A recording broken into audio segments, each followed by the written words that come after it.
Hello, and welcome back to another edition of Talking TV with my mum, the weekly Geek-Dom TV review podcast where we discuss genre TV shows, superhero shows, we cover sci-fi shows, fantasy shows, and things like that. This is the first proper one back because the last one was our recap, catching up because we hadn't been able to record for several months. But now we're back on a regular schedule, and so we are ready to dive in and entertain you for a couple of hours while we discuss and review the various shows that we've been watching in the past week. Thank you very much for those of you that have been watching the previous podcast. We're recording this on Friday, which means the last podcast only went up yesterday lunchtime-ish, and already it's had quite a lot of views and comments, and the feedback has been good. So hopefully the numbers on that will go up and up leading up to this one, which you should be listening to on Sunday.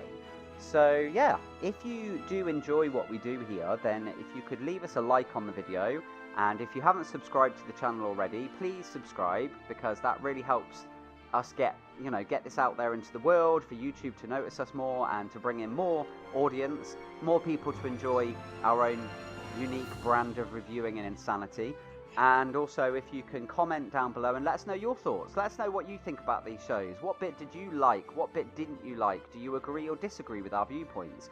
That kind of thing. And also for other interaction, if you go into my description box, my Twitter link is there, so you can come and follow and chat to me on there. And also there's some other links in there if you'd like to support the podcast, support what we do here, and support my channel in general, help me get more equipment and things like that. Then there is Patreon and Ko-fi. Go and take a look at them and help out if you can. So we're going to get underway, and I'm going to introduce my co-host. So hello there, Mum. Are you there? Yeah, good afternoon, Dom. I'm here. Good afternoon. How are you doing? I'm all right, thank you. Yes. Good. Right. So I'm glad we had such a good result from the podcast that only went up yesterday already. So that's all good. We're obviously doing something right still. Yeah, absolutely. Definitely. But yeah, we're gonna. It's a bit of a new day. It's a new day. Yes, it is on the podcast today, because we have some things coming to an end and we have some new things coming in. This week we are going to be discussing the Arrowverse shows as usual and dealing with the finales of Arrow and the Flash. And we're also going to be talking about the new season of Lucifer, and we're also going to be talking about the return of Agents of S.H.I.E.L.D. So I'm looking forward to getting stuck into those. Anything else to add, or should we get underway? Let's get cracking. Let's get cracking. Okay, so we're going to start with Lucifer. So Lucifer returned. So the quick backstory with Lucifer is that it was a network television show. It was really popular, but for some reason the network pulled the plug on it. There was a big campaign to save Lucifer, and Netflix swooped in and picked it up and commissioned it for a 10-episode season. All the episodes are currently on Netflix, so if you want to go and binge watch them, you can. But we're going to break them down week by week because it's such a good show. It deserves to be chatted about, each individual episode. Don't you agree? Yeah, it needs time on each episode because it's been so good. I binge watched it, obviously. Yeah. But there's so much in each episode. You just couldn't do it if you tried to just get it all in on the one hit. So it's better to do it one by one. Yeah, because you'd miss out on so much stuff, wouldn't you? Yes, indeed. So for the next 10 weeks, we will have an episode of Lucifer. I mean, there may come a point, like in X amount of weeks' time, if we've got less shows to actually review, then maybe we'll bump it up and we'll do a double header, but it'll never be more than that. We won't be doing tons of episode reviews of the one show in one podcast. Well, because we don't want the listeners to get bored. No, and we don't. We did try that with another thing, didn't we? Yeah. I think we just went on and on a bit too much, and it just got too much. Yeah, agreed. Lessons learned. Yeah, so Lucifer returned, and we had a big sort of recap for those of us that have been following it. And also, I think, for new viewers to sort of say, here's the basic premise of this show. Here are all the main things that have happened over the last 3 seasons. And then we've got...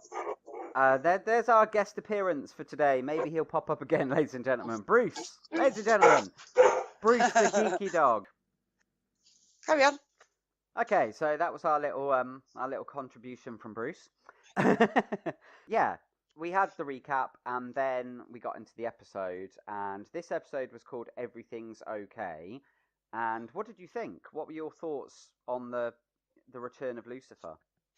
It was interesting because I was wondering how they were going to bring it back, because obviously how it had ended with the big reveal that he is the devil to Chloe, and they brought it back with him pondering about the consequences of what he did, Yeah. and the fact that she'd gone away. She like took her like a sabbatical, but I was quite surprised he was still working for the FBI. No, it's not the Then, FBI. It's just the police department. oh, the police department. I knew I was going to get that wrong. What are they called? The NYPD, or I don't know, whatever. Those sort of people. LAPD. Yeah. So he was still working as normal. She returned from her sabbatical and told him she was fine with everything about what he'd revealed, although his reaction was he wasn't sure that she really was. But they then moved on to a case. They had a case of a beekeeper's death. And before we get to that, I just have to add quickly, again, another really solid performance at the very beginning of the episode from what's this? It's Tom Ellis, isn't it? As the actor. Yes. Playing the piano and singing a Oh. slowed down version of Radiohead's "Creep," which was really good. Yes. Because again, the wording, it's like him singing it, and it's like it was very fitting. Yes. In terms of him, after what he'd revealed, that he's the devil and stuff, and he's like singing, about he's a creep and he's a weirdo and all of this kind of stuff. Oh yeah, that was brilliant. That wasn't it? Was so good. And then what was cool was the fact that the club was packed. So those of you that don't know, the devil runs a nightclub in LA called Lux, and he has a big grand piano in the middle, and he sometimes plays it for the people in the club. So he sat there playing this, and the club's full, and the camera keeps sort of panning round him. But then it gets really hazy and dreamy, and then when he finishes the song, it turns out there's no one there. There's no one in the club, except for these three masked men, and one of them is holding a gun to his head, and he's like, again, really? And all this stuff. And it turns out the guy, when he pulls off his balaclava, is the guy from last season, where Lucifer was stuck out in the desert, and this guy came along in a truck that was like a robber, and basically Lucifer stole the truck off him and left him out in the middle of nowhere. And this guy had returned, and he was like, you left me in the desert, and you don't understand what I had to go through, and all of this stuff. And he'd arrived with his goons to try and take out Lucifer. And Lucifer's like, yeah, I deserve it, and things like that. And he was talking all this stuff about, the guy was like, I was hallucinating, and you had wings, and this and that. And he was like, yeah, I did have wings, but that's gone now. That's all changed. And the guy tried to shoot him, and it didn't work. And yeah, it was just a really cool little opening to again say, look, this guy's not a normal guy. He might look normal, but he's supernatural. And it was a nice little tie-in back to the previous season with this guy, where that just, it was like, whatever happened to that guy that was left out in the desert? So it was nice that they sort of revisited that. And then, like you said, then we got all of this, he's having this sort of existential crisis about, did I do the right thing? I was honest with her and she went away. And he kept turning up at crime scenes. We discovered this. He kept turning up at crime scenes, finding she wasn't there, and then just leaving and not helping them. Because he wasn't there to help. He was there to find Chloe. And he was really concerned about how she was dealing with stuff. And then, yeah, she showed back up again and acted as if nothing had happened, which led them on to this new case, which was the murder of this beekeeper. So, carry on. Right, okay. So there was a beekeeper had been killed. They had a suspect who claimed he did sabotage the beehives, but didn't kill anyone. Mm-hmm. And he claimed that the victim had actually assaulted him. It was something to do with some honey or something, wasn't it? Yes, that's right. Some sort of honey. They were trying to rip off his honey that his bees were making, or something to do with honey. Anyway, so while they were investigating, they were being followed by somebody. Yeah. Who turned out to be a detective. Well, he was a U.S. Marshal, wasn't he? Oh, I see. He was yeah. Can I say something that I found funny? This U.S. Marshal, his name was Reynolds. And what was funny about it was because this U.S. Marshal was played by an actor who has been in another genre TV show that we used to watch, Grimm, where his character was called Reynard, and I thought, oh, it's interesting. He was called Reynard in that, and then in this he's called Reynolds. It's kind of similar Yes. sounding names, and it's what's the guy's name? Is it Sasha Royes? The guy's name is the actor, and he's in Suits now. I mean, it's been ages since I've watched Suits, but he's been in Suits in the last couple of seasons. So yeah, that was interesting. It was like, oh, this is another person from one of our geeky shows that's shown up. So this marshal was apparently the victim was in witness protection, and his name was called Bob the Knob. And Lucifer was like, is that a bad porn movie? Was he into bad porn movies? And he's like, no, that was because he used to carry doorknobs around with him or something, or he killed people with doorknobs or something, wasn't it? Yes, and we saw that when they met that little funny guy that was running the honey stand, didn't we? Yeah. When he showed them, he had all those marks on him, and he said it was doorknobs that he'd been beaten with. But yeah, it was really fun. I think as well from a British perspective. I mean, I know American audience potentially are familiar with that term, but for us as a British audience, you know, the word knob, you know, has different connotations. It can be used as an insult and things like that over here. So I think with Tom Ellis being an English actor, it's quite funny because, again, he's being English as Lucifer as well, and him going, Bob the Knob, and he was, like, finding it really funny, and I thought, that's almost like, that was there for us. That was there for us in the UK. Yeah. Also, we had a bit that Maze wanted Chloe to know she was safe. Yeah. Even though she was a demon. Like, tell her, like, don't worry, even though my brother's a devil and I'm a demon, I'm no threat to you. But Chloe wasn't having any of it, so she wasn't letting her see the little girl. Yeah. Which upset Maze, because obviously they were getting on really well in previous series. We also had the return of Amenadiel. Yes, yeah, Amenadiel. After him... The last time we saw him, he would phone to heaven. Well, yeah, because he flew with Charlotte, didn't he? Charlotte, yeah.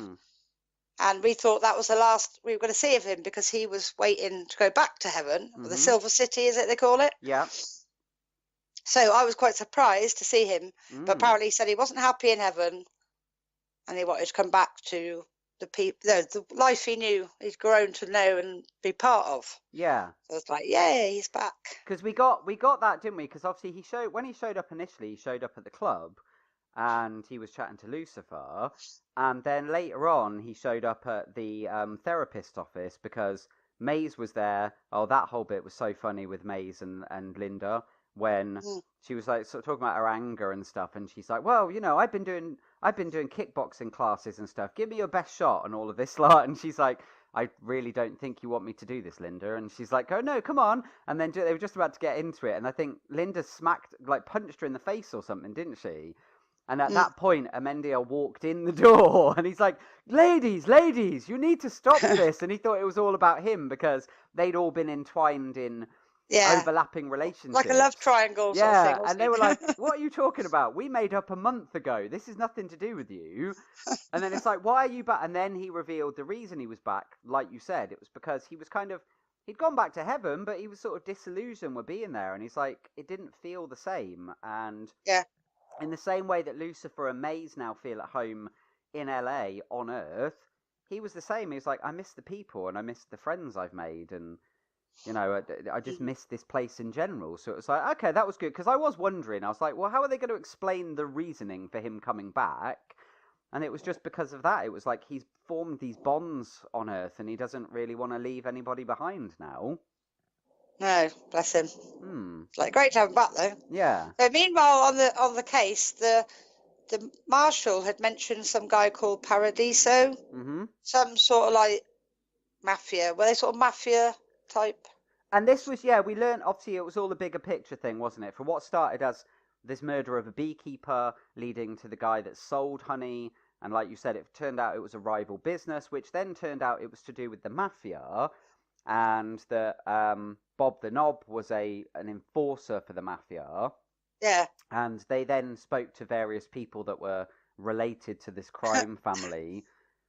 That was when they went. Was it the swimming pool place? Yeah. They were all at like a pool party or something. Yeah, that's right. And he said it was nothing to do with them. And I believed him myself. I put he seems innocent. Yeah. But didn't Thingy get a bit angry at that party? And Chloe looked a bit unsure. Yes. Yeah. Lucifer got a bit angry. She thought he was going to turn into himself again. Devil face. Yeah. Yeah. And she seemed a bit funny. And then he started noticing this. He's been noticing the way that she's acting. And so he was pondering this but while he was thinking back over the things that have happened since she's returned, that then led him to a light bulb moment where he started remembering this contradiction in the statement that they'd had from the marshal. Yes. And that was then that gave him the twig that, wait, there's something else going on here. Yeah. So they went to Bob the Knob's missus's house, but when they got there, it looked like she'd been burgled or ransacked, and she'd gone. Yeah. So that was another mystery for them to solve. In the meantime, we had Maze and Linda learning. Was it fighting? They were doing doing a fight, teaching her to fight or something. Yeah, that was the bit I mentioned. That was the bit in the office when Amendiel turned up and stuff. Yeah. Oh, was that far back? I thought it was.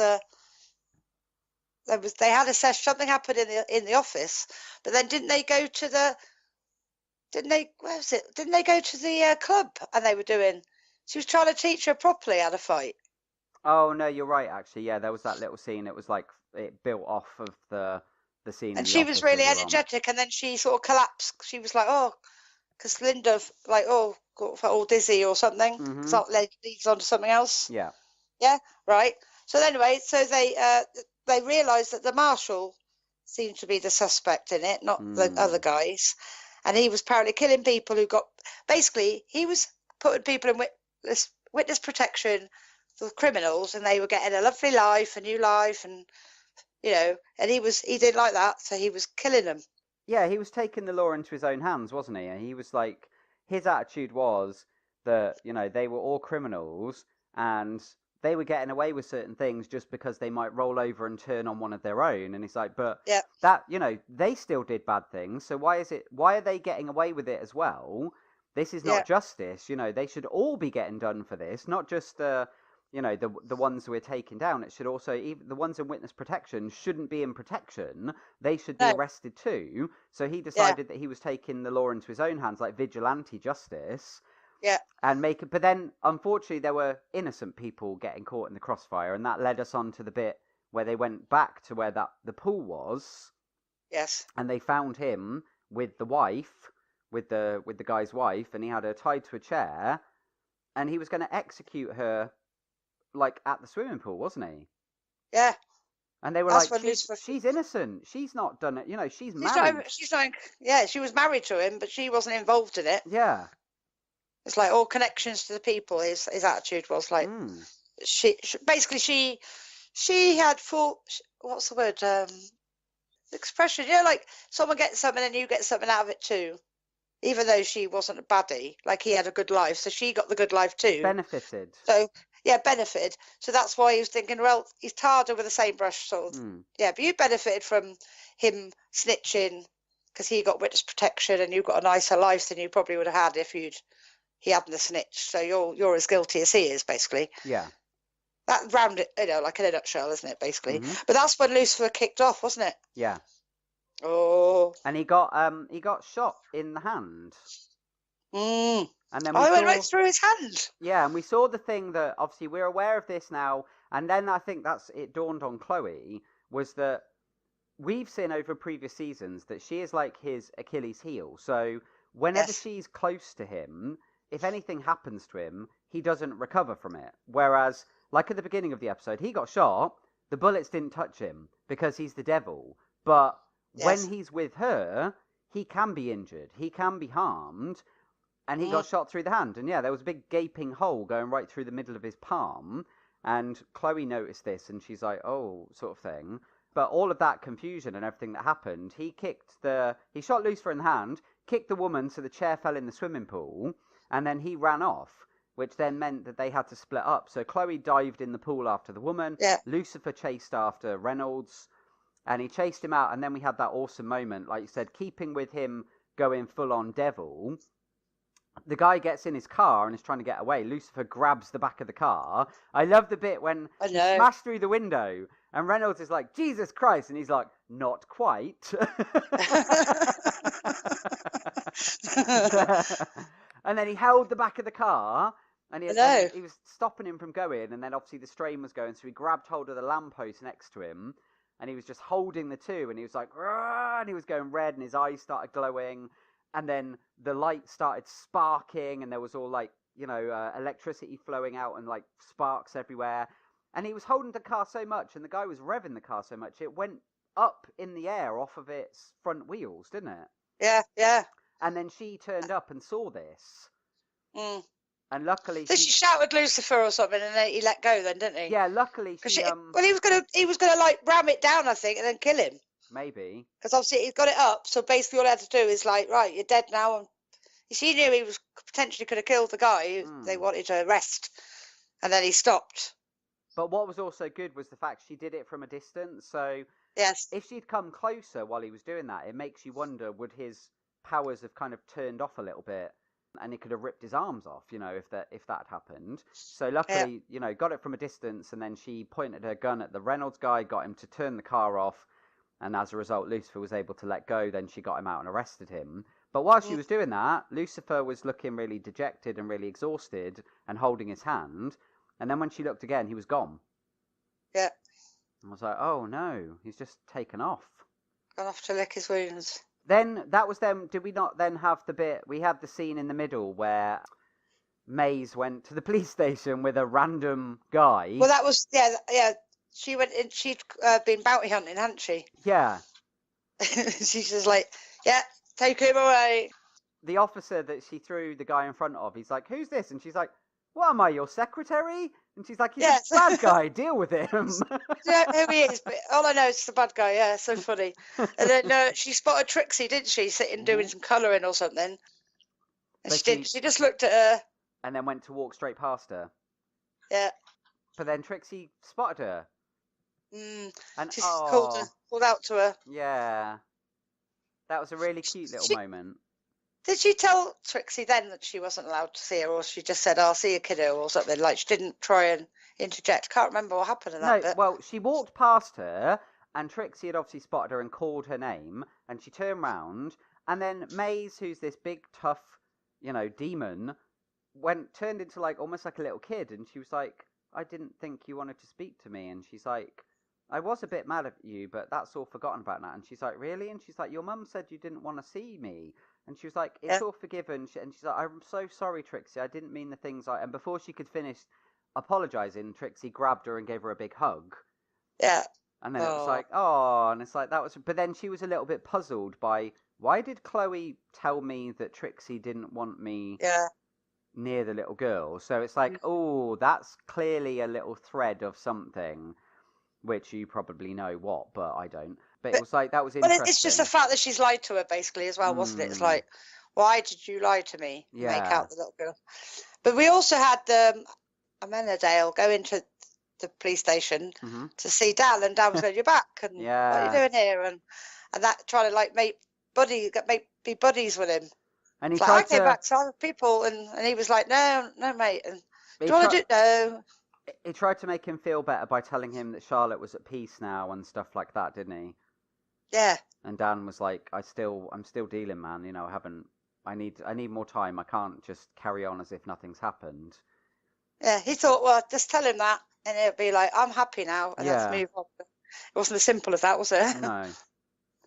There was another little scene as well that happened earlier on in the episode that we never saw, and it was in keeping with the fact that Lucifer, this honesty thing, and he was still a bit puzzled by Chloe. He went to see Dan as well, because he had that conversation with Dan where he was like trying to work out, why is Chloe being this way, and is it, there were two conversations going on there. Dan clearly didn't know what Lucifer meant, because Lucifer was talking about something that Dan didn't really understand, so Dan was looking at it from a different perspective.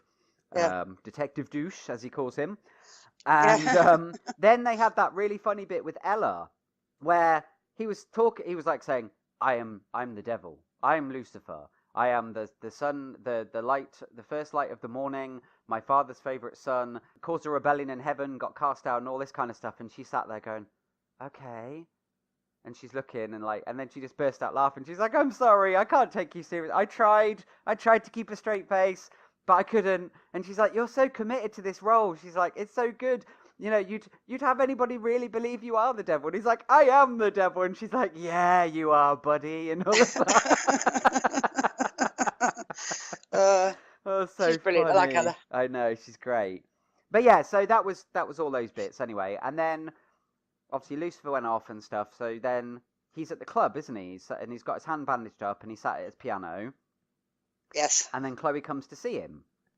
Yeah, because she came to tell him that she accepted him as who he was, because obviously she'd seen him do that thing with that guy, and she's like, "It's okay, we're fine. I accept."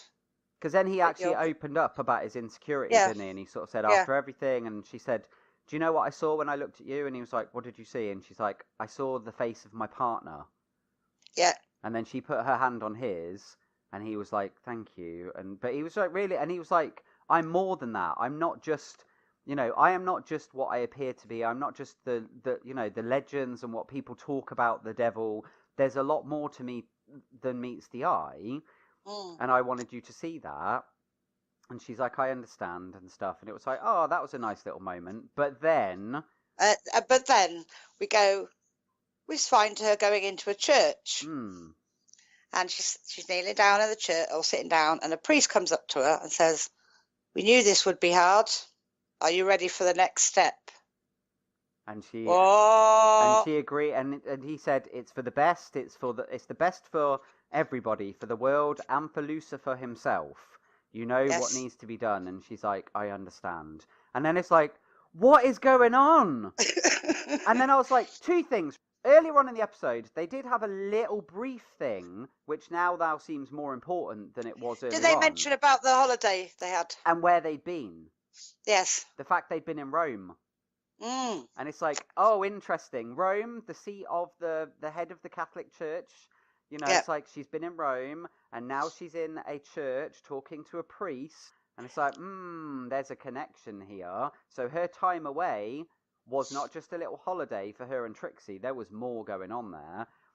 But also, not just that. So she's clearly up to something that's paining her, that she's tormented about. But she's aligned herself with the Saint of Killers from Preacher. Yeah. I was like, oh my God, it's the Saint of Killers. I thought I knew his face. Graham McTavish, yeah. Because when I was like, wait, that guy's familiar. And when I saw him more, and I went, wait, that's Graham McTavish. That's the Saint of Killers from Preacher. And I was like, oh my God. Didn't recognise him without his Stetson hat. Yeah, and all his cowboy outfit, yeah. And his long coat on.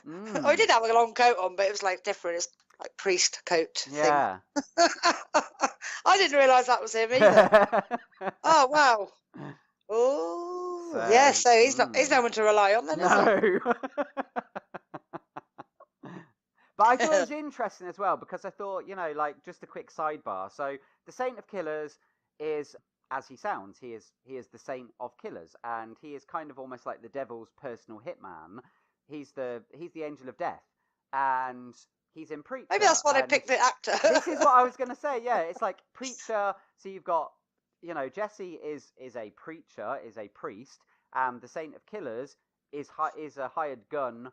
The Angel of Death that works for the devil, and he comes looking for the priest, and then you've got the actor that plays that character is now playing a priest who is trying to take down the devil. So I was like, there's an interesting sort of series of parallels and things going on here. Yes, very interesting. So yes, looking forward to next week's. Yeah, definitely. Yeah, I can't wait. But did you not think the format of the whole first episode was so much more? They just seem to be better. Because obviously we had all the little. We will see that as time goes on. I will just guarantee you that. Yeah. There's all the humour and stuff, but there's so much more content. You'll find that it's more content than just jokified, which makes it so much more exciting. What I liked was, although as usual we had the same, the central thing to do with Chloe and to do with Lucifer and to do with them solving a crime. But every other character, all of the supporting cast, all got significant moments. They got significant sort of catching up sessions and character development and things like that. And that's what I like, is that it's not a case of like, oh, here's our two main characters. Oh, yeah, and here's a bunch of other guys that aren't fully fleshed out. They're just kind of supporting characters. It's like, no, all they the get cast... their own storylines within the story. The whole cast are as important as the main two characters are. Yes. I think that's what's made this season good. By me, obviously, I've watched all of it, but you'll find everyone will realise as they go on week by week. Yeah. What I mean. I mean, I tell you what, I was so desperate. I was like, I really want to watch the next one now. I really want to watch the next one. And then I was like, no, I'm going to do this. I'm going to behave myself. Normally with these Netflix shows, I do just binge watch them in one go. But I thought, no, I'm going to behave and I'm going to do it week by week. So then that way it's fresh in my mind for when I do the podcast. So yes. Well, I'm good. I won't be giving you any spoilers. Cool. Right then. So there we go. So that's the first of our new shows. So now we get on to keeping in DC, because, obviously it's DC related, is Lucifer. We're going to move on to the core DC shows, the Arrowverse. Firstly, we're going to chat about Supergirl. So this is the episode that I had previously seen when we did the other podcast the other day, but you hadn't. Yep. And this was the penultimate episode called Red Dawn. So go ahead, tell me what you got. Right. Well, right at the beginning, we started with, there was a scene with young Kara and Alex. Mm-hmm. So when they were kids, and panned out they were by some water or something. Something happened there anyway. It was like a cliff, wasn't it? Yeah, it was a cliff or something. We didn't really see the whole sort of thing play out. And then we realised Alex was dreaming. And I was thinking, like we had said previously, one day she's going to realise that Supergirl is like, she knows she'll find out who Kara is, because obviously we said it can't go on forever. So I was thinking, maybe that's the beginning of that. And anyway, but in the last week, Kara had been kidnapped in the president's office. Yeah. And she was in a room, and whoever had her must knew who she was, because there was kryptonite in the room. So I was thinking, where is she and who has her? Yeah. In the meantime, Alina had updated Brainy and Alex about the Russian Supergirl, because obviously she'd come back from Kaznia. Yeah. And then we panned back to where Kara was, and it turned out the person that was holding her was the Russian Supergirl. Yeah, she came in with a wig on and stuff, didn't she? She was slightly disguised, but it was still tell it was her, and it was like, so they meet face to face. And they were having this whole conversation about, because she was saying that our Supergirl was the baddie, and all the brainwashing that Lex had done, and they were having this mega conversation. But what was ironic is the kryptonite was affecting her as well, wasn't it? Which was funny, because she's clearly, as Kara pointed out, I've been living with this aversion to kryptonite my entire life. You've only just experiencing it now. So she's sort of, although she's still susceptible to it, she's got more of a tolerance for it. She can withstand it for longer, because she's sort of almost, her body's been trained to deal with it for longer over the course of her life, whereas Red Daughter has only recently become exposed to it. So for her, it's going to have an effect on her quicker. So that was sort of what gave Kara the upper hand there, was that when it started affecting Red Daughter, Kara was able to kind of free herself, wasn't she? Overpower her and get away, Yeah. Yeah. But I found it quite interesting, just quickly. We've said before about this program, the social commentary that runs through it. You have this sort of line, even though it's fictional, it's like reflecting things. And Red Daughter's stance on Supergirl, and Supergirl being the protector of America and the people she protects. And she's like, you protect these people, but, you look at the things that this country has done, and you look at all the stuff to do with capital, because again, the whole Russian perspective, and it's like stuff to do with capitalism and to do with commercial gain. And she's like, you act like this champion, but then you live in this really fancy penthouse apartment, and you've got, all these lovely things and this, that, and the other, and you're as much a part of this consumerist culture as anybody else is. It's like you portray yourself as a hero, but you're protecting a country who has made its name off of like wealth and greed and material possessions and this. Obviously, this is not. I'm not saying these are my personal views. I'm saying this is what. Yeah. This is what what she a lot. was. Yeah, this is what she says, but it's also a lot of the sort of criticism sometimes that are fired at the USA. Yeah. So they were sort of putting this into the script of having her saying all of these things, of like sort of saying, look at it from a different perspective. You know, you think yourself a hero, but look at who and what you are protecting. Yeah. You know, what this country represents and what you represent as a result of being the hero of this country, sort of thing. And I was like, it's very interesting social commentary on how certain countries and certain people view America, you know? It's like we said before, in these programs, they try and get little messages across through their programs, don't they, as well? But when she got away from there, did she go to see Sean, didn't she? She was feeling low and saying, I wish Alex remembered who I was or something. And yeah, he that's said, right. Well, she won't. It won't we can't reverse it. But, you know, you have to try and make her realise who you are or something. But he also said that there was a risk, because he said because of the way it's like rewritten the neural pathways, if he tried to undo it, he could end up causing major damage. Yeah. And, you know, it could potentially mean she forgets everything, or she forgets her completely, or it puts her in a catatonic state or whatever. And he was like, it's too much of a risk, you know. And like you said, he said, you've got to hope maybe that the connection somehow will reestablish itself. Yeah. I can't interfere. I can't undo this, you know. That's right. I was right. And then we found that Lena had broken her mama out of the prison for the weekend. Yeah, yes. She was using a truth serum on her, but also she poisoned her as well. Well, she got one of those creatures that we've seen before, those alien things that make you tell the truth, and it wrapped itself around her. And then she also told her afterwards, "Oh, I've poisoned your food, by the way. So that's right. If you want that antidote, that's an extra incentive for you to think fast and help me." Yeah. So she wanted to get the answers she needed, which she did. And she told her she loved her. Yeah, and then she went, I love you. And she looked at her, she goes, there you have it. like, yeah, you got what you wanted, you know, so look, I've got this thing on my arm, I can't be lying, sort of thing. So, yeah, that was quite interesting. Alex found out that the president was working with Lex. Yeah.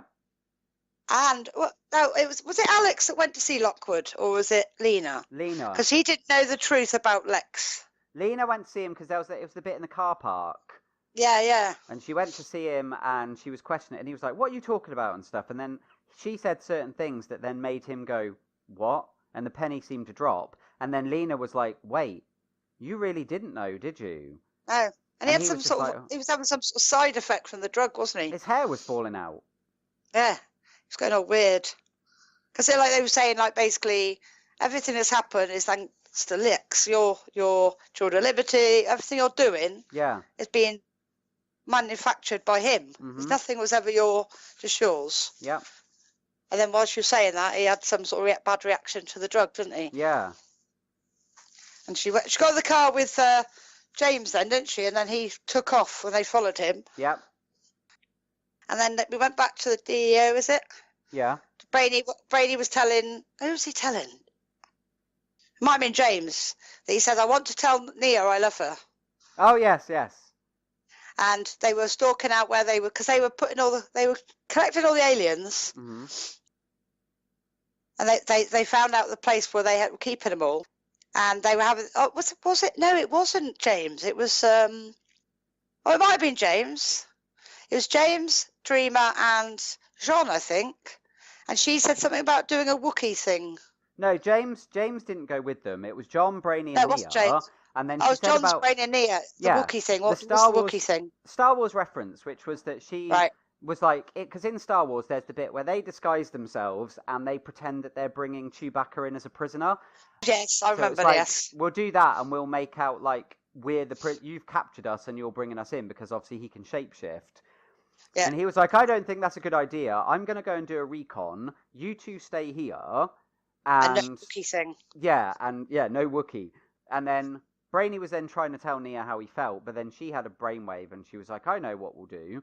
And so then they went down, and then she got Brainy to use his image thing to turn try into Lockwood. Make him. Oh, it was so funny, because it was good, because obviously it's actually Sam Witwer as the actor that plays Lockwood, but he was doing it as if he was Brainy.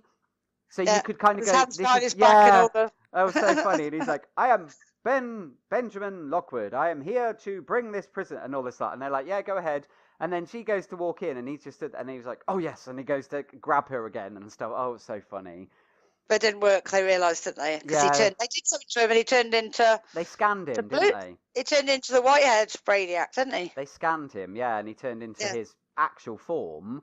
And then they arrested them, and it was like, oh no, that's not good. And then they took them in different directions. Yeah. Then meanwhile, back at the DEO, Haley found Supergirl there, but she knows the truth now. She was with she was with Alex, wasn't she? When Haley came in, and then they told her everything, and she believed them, and she was like, yeah, okay, so we're in this together, you know, we're going to work together, sort of thing. And then we saw that they were putting all the aliens. They were going up something. They got into like a wormhole, porthole thing, weren't they? Into somewhere. Yeah. Well, I don't remember them telling us where that portal went to. Where they were taking them? No. So they just were all going in like, this. Because again, that's the portal technology that we saw but after the crossover that time where the what were they called again now? My mind's gone blank. The aliens that were trying to destroy Earth, then they had that episode in Supergirl where they came back and there was this portal technology and they managed to get one of them. So then there was a bit where I think Kara went to an alien planet and she stopped them and shut things down from that end. It is more connected to that, I think, yeah. So yeah, it was that technology. So they obviously took that from the DEA, didn't they? So that was something they had in storage and they'd taken it out. But it's like, but where's it leading to? And because they caught Brainy, they started doing something to him and he was going all weird and they like rebooted him. They electrocuted him, didn't they? And then it sort of, like you said, it rebooted him because they were like going, oh, look at you, what can you do? You can't do anything to us. You haven't got powers. You're just like logical and this, that, and the other. And they're like, you know, what at least the other one that we've captured, at least she can do stuff. And they were taunting him, and he was like trying to go, please stop, you know, and please don't do this, and don't hurt her, and things like that. And they kept torturing him, and they electrocuted him so much, then suddenly he sort of shut down, and they were like, oh, we've killed him. And then he started twitching, and then the lights on his head changed colour, and then he was talking in a weird voice. And then I thought about, because even though I haven't watched the show still, I will get round to it at some point, but I thought about, obviously, you watching Krypton. Oh, he's tapping into his ancestors because obviously our guy from Da Vinci's Demons that's in Krypton, he's Brainiac, isn't he? He's the original Brainiac. Yeah. And then obviously this Brainiac is his descendant. So it was like when he started acting ruthlessly and he was like... Well, yeah, that's why, because he rebooted him and he went crazy and it said he's gone back to who it is, like he said, to his descendant. So he was, because obviously he's always nice, isn't he? And he's really... really evil. He's like, reminded me who I'm supposed to be. Yes, because he was the baddie in that. Yeah. That's coming back, by the way. Anyone who likes that. I've seen the trailers for it, yeah. But, I didn't think about that. So that's interesting, the way they've done that. Quick little segue. I wonder, I have a speculation whether this is connected to something larger, right? Because as we know at the moment, right, we have our core Arrowverse shows. But then we also have the other shows that are made by the same people. So, you know, these same people that make the four shows that are the Arrowverse, they also make Black Lightning. They also make Krypton. And although they don't make it directly, it's a DC property, which was Gotham, which has obviously now ended. So you've got three other DC shows that are either also made by the same people that make the Arrow shows, or they're just under the umbrella of the DC TV shows and they're not connected. But we've got a big event coming up in October, and based on how that works in the comics, the whole thing about the Crisis on Infinite Earths was that it brought everything together. It brought all of these separate realities together. So I am wondering, having this happen with Brainiac, so you've got Brainiac 5, which is our character in Supergirl. You've then got the original Brainiac, who is in Krypton. Now, as of yet, the show Krypton and the show Supergirl are two separate entities. They may Yes. have similar themes, and there may be things that are reoccurring because they're both in the Superman universe and stuff, but they are not linked directly in any way. Mm. And then I was like, is this part of the fact that all these shows are going to become interconnected? They are going to be under one umbrella because they're doing this Crisis on Infinite Earth story. So is that going to finally allow them to bring in things like this? And because I know Krypton is in the past, so they could never use it unless they use some time travel shenanigans. They could never use it as a direct connection, but that doesn't mean that they couldn't reference events from Krypton. You know, you could have, I don't know, you could have like a scene in Krypton where that Brainiac in the past sees a vision of the future and he sees our Brainiac that's in Supergirl and things like that. Yeah. You know, there's ways they could connect them all together. And because of that reboot and the fact that he's now become cold and calculating and evil, and his predecessor is evil, I was like, Yeah. is this part of a bigger picture? Do you know what I mean? Yeah. Well, I'll have to let you know when I've watched my other program. So that was just me. That was me geekily You never know. theorizing and speculating. But anyway, back to the review. So yeah, so he Back got to- rebooted, Booted. broke out of his bonds. He killed or beat up everybody, and then Jean turned up, and he's like, "I'm fine. I was able to get myself out of the problem." And John's like, "Okay," and then he's like about going to find the rest of them and finding Nia. Yeah. So then. So yeah, but before we go into what happened there, Lockwood had gone to see Otis Because he wanted to find out even more about find out the truth. The truth, yeah. Yeah, and he disarmed him. He got his whatever he's wearing that makes him what he is. Yeah. So. Well, because Otis is a James got hurt then? Was that when James got hurt? Well, Otis is a bit of an idiot, and so he sort of revealed more of the plan to Ben. So Ben killed him, so that's like, oh, that's the end of Otis. James, what happened? Was that when he got hurt? Yeah, because they showed up there as well, didn't they? Yeah. Yeah. Something happened, and then the next thing he was like, unless it was to do with this thing he's got. Oh no, yes, no, it wasn't. He didn't get hurt. It was the Harrenhal, like the way it's changing him. It was having these negative effects on him in the same way that it's having on Lockwood. So that was one of the things that Lena was trying to get her mum to solve, because she was like, we need to take it out of him or stabilize him. And she's like, well, we can't take it out of him, but there is maybe a way that we can stabilize it so that it no longer has these negative side effects. Yeah. So she took him away, didn't she? Like to get him back to the lab. Meanwhile, Brainy has gone wandering and found Dreamer and decided he's not going to release her. He said, I want you to go through the porthole with the rest, basically. Yeah, he was really funny with her, like, obviously because he's evil, and he sort of, he sent her off as well. And he was when you're through the other side, you'll send an astral projection from the other side. So he locked her back in, and then he met up with John again. Yeah. And then he attacked John as well, and he wants him to go through as well. Yeah. What is he up to? So that wasn't good. Okay, so let's see what else happened. You had the whole bit with Alex and Kara. No, Alex and Supergirl having a conversation. Supergirl. And then Alex got a phone call from her mum. Yes, to say that Kara was safe and that she was at her house. And they went, no, that's the Russian. So Supergirl took off, and then she obviously was like racing there too, not knowing, obviously at this point she doesn't remember that Supergirl and Kara are the same person. No.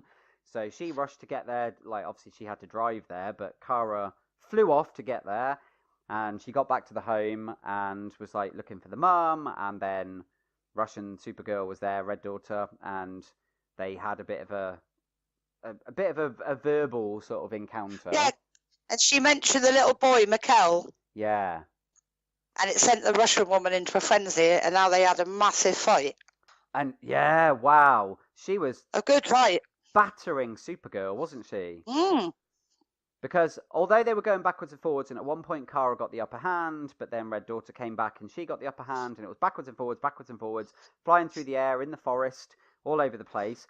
But then, tying back into what we spoke about previously when they were on the plane that time, she revealed she's not just like Supergirl, she is better, she is evolved. And she had purple lightning. Yes. And she zapped her, and so that was the same purple lightning that hit their plane in the episode where they went to Casnia. Yeah. That never got explained, did it? No. So she zapped her to the ground. Mm-hmm. And did Alex arrive on the scene? Yeah, Alex turned up just as, she was basically killing her, wasn't she? But she had a moment when she saw that bit again where the two of them were at the rocks. Yeah. And she fell and Kara saved her. And then she saw all these other bits as well, all these other memories. Yeah, those are memories. And then she realised that Kara was Supergirl. Yeah. And then she found her on the ground. And the mum appeared as well, didn't she? Yeah, the mum came running out, and then she's from the house, and then she was saying, "Come on, I love you, you're my sister. I need you." And she was saying about how there's the sunlight to heal herself, and she's like, everything, even when the sun's not shining, everything has sunlight in it. Plants store sunlight. So she gave her some grass or something, and she said, take this, bring the sun, and then she pulled the sunlight. That was cool, wasn't it? Yeah. And then everything, started, tendrils of it coming along the ground all come into her body, and she was absorbing the sunlight from the plants and the trees and everything like that to heal herself. What was interesting as well, while all that was going on, the Red Daughter was floating up in the sky watching this and seeing the reaction and seeing Alex with Kara and how it affected them and stuff. That was sort of having a weird effect on her. Yeah. And then for some reason she heard something. It was almost like something happened, and then she just went, God, it's like, what happened there? What made her go? What's happening? Was she summoned back? I don't know. Yeah. Maybe maybe Lex has called her, so she literally had to go because I thought, what happened? That was like something weird happened there. Yeah. So then Kara is healed, and that's the end of that. So we may as well just James got his injection and stuff, didn't he? And Lena had really poisoned her mum, so give her the antidote. Yeah. And there was a bit near the end, right? So the aliens going through the porthole. Now I don't know what's going to happen there, because it sort of just showed them going like they were still in the queue, weren't they? Mm-hmm. Haley found out about Claymore because she'd been doing snooping, hadn't she? Claymore was to do with Lex. She found out really. The true purpose of the satellite is that it's actually it's an advanced Lexo suit. That's it. Yeah. And then on the news, there's Lex Luthor holding Supergirl, and they say he's claiming he killed Supergirl, and that she was. It's making him out to be a hero. And they revealed all this stuff about the Casnia attack on America, and that basically they'd foiled it all before it happened, and it was all connected to Supergirl. She was in cahoots with the Casnians.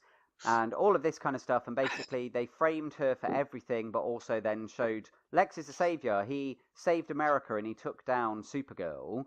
So then it's like, is she did he actually kill Red Daughter, or is she just fake dead? She just kind of in a dramatic play dead sort of just collapse in his arms kind of thing.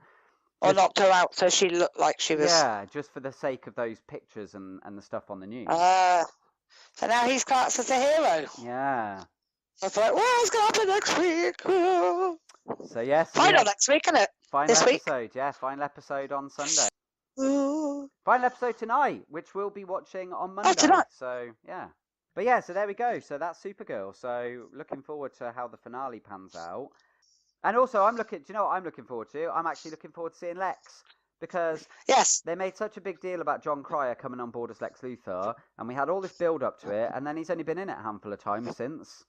So I'm a bit disappointed the fact that we haven't seen much of him, and especially with that episode where we got all the flashbacky stuff, and they made him so integral to the whole show by saying all these events were all to do with him, all of this stuff was to do with him, and then we've barely seen him. So it will be good to see him again in the finale. Yeah. And hopefully, I'm hoping that they don't just dispatch him, because if... That's what I was thinking. That's why we haven't seen much of him, because maybe he's going to be involved more in next season. Yeah, I hope so, because otherwise, if they had this big build-up to introducing him, and then she defeats him in the final episode, and then he goes back to prison, then it's like, oh, okay, well, that was all for nothing then. The season was exciting, but the actual payoff was a little bit disappointing. Yes. So I hope it doesn't end that way. Oh, I have to see. We will have to see. It's been good so far, so I'll be surprised if they mess it up at the end now. Yeah. Because they've gone from strength to strength, so they've really got to do themselves some justice to have the final one to be a good one, haven't they, as well? Mm-hmm. And lead into that make us want to watch next season, if you know what I mean. So yeah, we'll see. Mm-hmm. Right. Okay. So now we go into a double header because obviously you were behind on this previously. So we go into a double header of Legends of Tomorrow. Yes. So we have the first episode was called Nip Stuck. We're just going to quickly highlight the main points of it, and then we'll get on to talking properly about this week's episode that's just been on. Yep. We picked up with Neron / Ray had portaled away somewhere with Constantine, and it turned out that they were in a very snowy looking place, and it turned out that they were actually in the Ice Age. And he had basically taken him there because he said, look, I need you to use your powers to open a portal, because he was trying to bring back this Tabitha, because he tried to do it previously, but obviously they'd stopped him. So he was like, I need your help, Johnny. I need your magical powers. And Constantine's like, oh, there's nothing you can do to make me do that. And he was basically threatening to destroy Ray's body because he's inhabiting it. And like there was a bit, he like magicked a knife, or he had a knife and he went to cut his throat, and Constantine like used his magic, and he's like, so I can get you to use your magic. And he's like, Rrr. So then we, obviously the legends were then like, right, we need to find him, we have to work out where they are. So they luckily, because because he did a magic, they got a signal, didn't they, on the magic thing they had. So they were able to work out where he was in time in order to try and go and save them. So they went back there, and they had that whole bit where they're down, John and Neron Ray are on the ground, and they're there like hovering in front of them on the Wave Rider, and they're all debating, what do we do, and it's like, shoot him, no, we can't shoot him, it's Ray, and we can't do that. And Rory's like, oh, just kill him, and he's like, oh, he's not haircut anymore, and he's like, no, we can't do that, we've got to try and find a way to save Ray. And Constantine's like, no, there's no way, you've got to bloody shoot him, and all this lot. And then Mick made the decision for them, didn't he? And he fired, but then and buried them under the snow and the ice. Yeah, it was a trick, because Neron portaled away and took Constantine with him, and as a result of them firing, they caused an avalanche, and it buried the Wave Rider. Under the Donner Pass, and he doesn't like beef jerky. No, because they talked about historically this will go on to be the Donner Pass, and the thing about it being people that were trapped there, and that they had to turn to cannibalism in order to survive. And that's then they were having this whole conversation about, oh, what if that happens to us? We're going to run out of rations and all this kind of stuff. So you had that whole little scenario. Then we found out that Constantine had been taken to Stonehenge, and there was all these like they were Celts, weren't they? Yeah. And it was a Celtic village, wasn't it? In 1555 BCE or something. Yeah, that's right. The reason he'd been taken there was because that his ancestor was actually the king of the Celts, and he also had, and he's like, this is where your magical bloodline stems from. So he'd brought him there to sort of, try and still get John to do what he needed to do and manipulate him and all of this kind of stuff.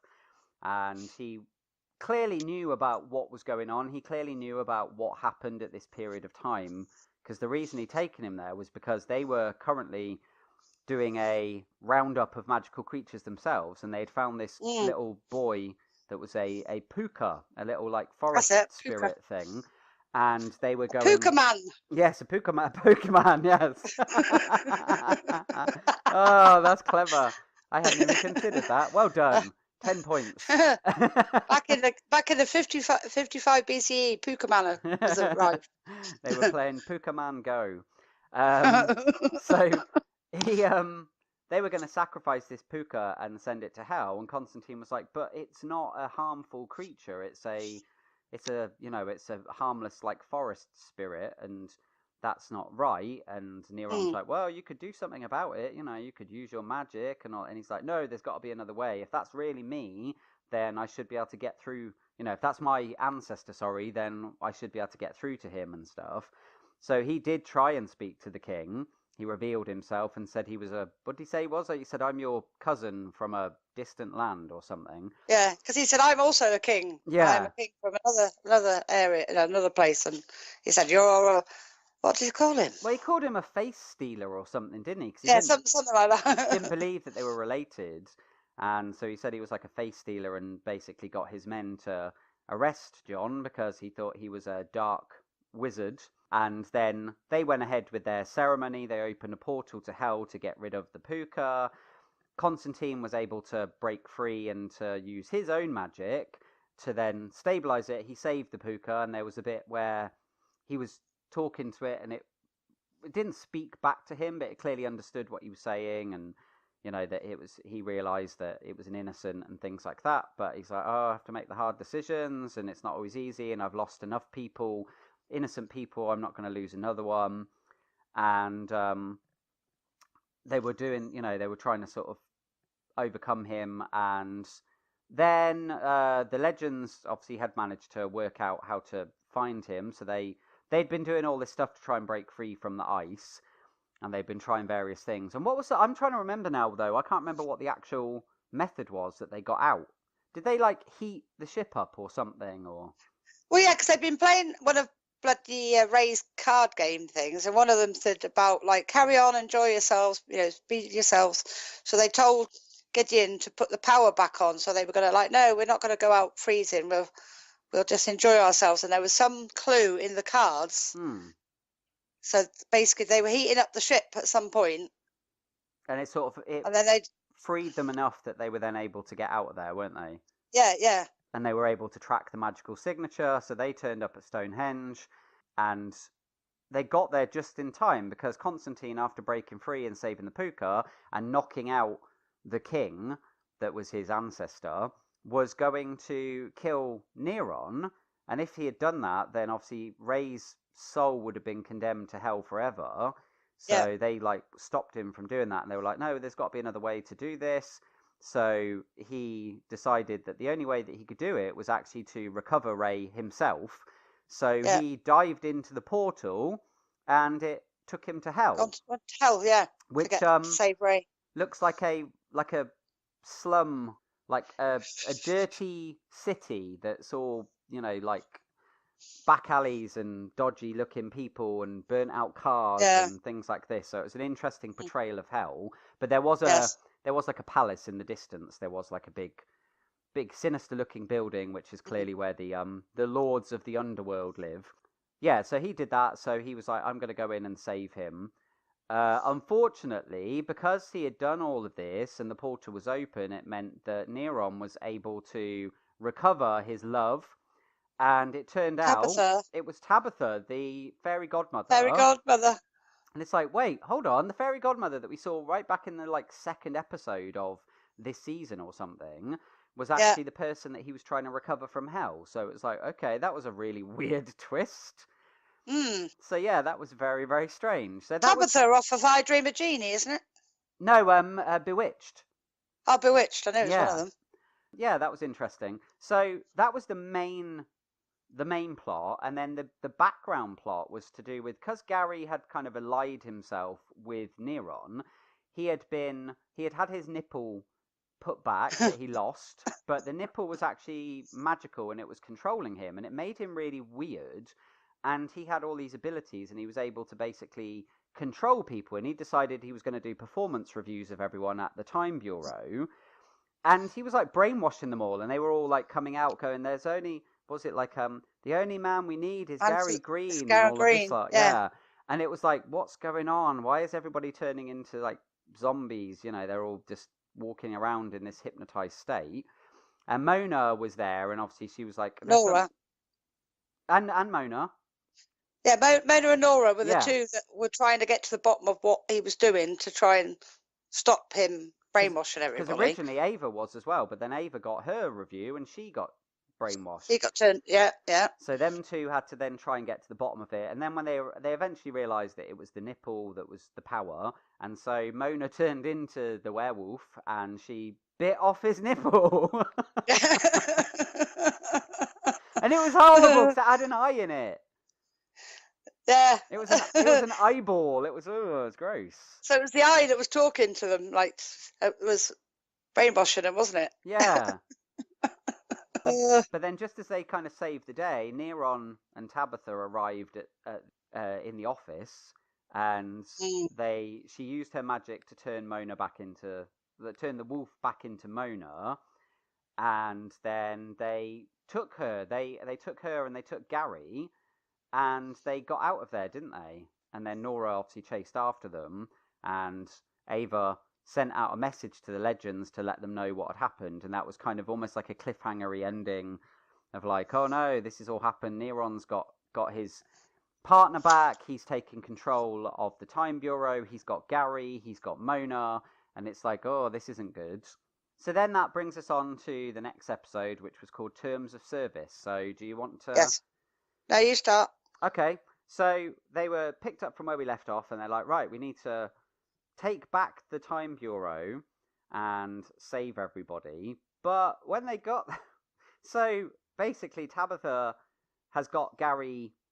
I don't know, it was weird. It was a weird situation because Gary was getting wishes granted for him, but at the same time, she was treating him like she was... Well, obviously, he was under her control, so it was like she kept calling him my pet, and saying to him, yes, wish, and keep doing all these wishes, and everything he wished for, she made happen. And he was like telling her, because she was trying to convince him that, you want to destroy the Legends. And he's like, no, all I ever wanted was them to be my friends. And, they told me that I was a backup Legend, but then they left me behind and they never want me around. So she's like, what do you want to do to them? How do you want to make them pay? And he's like, I've got an idea. And what was his idea? Well, he got the girls to come to the book club. Book club, yeah. but what happened is they were at Palmerex at the time trying to get to Neron, and they were all ready to pounce. The next thing is the girls disappeared, and they were sat in the Wave Rider with books. Yes. It's like, no, Gary. So that was so funny because you also and they would go, what do we do now? What do we do now? And they go, Plan B, but with less people. Yeah.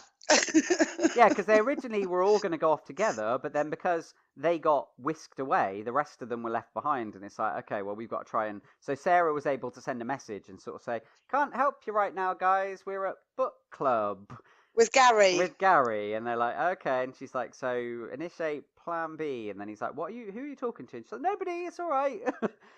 And yeah, the whole, like you said, the other thing was that Neron Ray had gone back to Palmatech, and he'd created this app which was used to track magical creatures, because he was like, oh, magical creatures are real and all of this lot. And he was going to do like a press conference where he was going to unveil the app, and he was going to use Mona as proof to back up this app. So he had a press conference planned and stuff like that. So it was Charlie and Zari, wasn't it, that got sent in to try and investigate what the deal was with this app and how it was going to work and what he was planning to use it for and things like that. Yeah. That was their so mission. Basically they had gone off on a little mission, and the boys were like at the conference thing. Mm-hmm. Again, ready to move in, and then Gary had another wish, didn't he? Yes. He said he missed the boys. Yep. And then the boys got brought back to the ship as well, which left Zari and what's her name on their own Charlie. at the place to sort it all out. Mm-hmm. Yeah, because they were all like in the audience, weren't they? Because they got there when the press conference was happening, and he was talking away about this app, and people were going, magical creatures? And he's like, yes, I have a demonstration. And he was trying to get Nora to... sorry, not Nora, Mona, to get angry and turn into the wolf, but she was sort of resisting it. And they were all moving in from the audience. And then, yeah, like you said, Gary made the other wish and brought the boys there. And then it was like, oh, no, that's not good. Because they were going, no, Gary, no, you don't want them here. You just want us here. And this is really good with just us. We don't need them. And he was like, no, I think I want everybody here. And I was like, and he's now he's captain of the Wave Rider. And he had like a superhero suit. What did they say the suit was? Iron Lad, wasn't it? It was no, Kid Steel, sorry. Oh right, okay. So it was the sidekick version of Nate's character, who's Steel, and he was like, "Why, Gary? Why do you make yourself a sidekick? Like, if you have the power to do anything, why would you not make yourself the hero? Instead, you made yourself the sidekick." And he said he wanted to go to the Bake Off. Yeah, that was so funny when he was like going to the Great British Bake Off, and I really hoped at that point, I was like, oh, wouldn't it be so funny if they actually had a bit like with Paul Hollywood and stuff where they actually went to it properly? That would have been brilliant. Seeing Noel Fielding interacting with the Legends of Tomorrow would have been amazing. But that was not to be. That all happened off camera. And then he turned Mick into a baby. Yeah. Nate into a teenager, didn't he, with 'Cause he pimples, said, and then made the girls dance. Because he said, I want you to feel how I felt when I was back in high school. Yeah. And so he made I was always the lead. Nate was really sort of goofy and had lots of spots and everything. And yeah, then it made you wonder. I was like, what's he got in mind for the girls? And he's like, I want you to dance for me. And you're thinking, it's going to be like pole dancey, stripper type sexy dancing. No, they were like 1920s flapper girls doing the Charleston. Yeah. And he kept saying, you're not doing it quick enough. So he kept getting the fairy godmother to speed it up. And they were faster.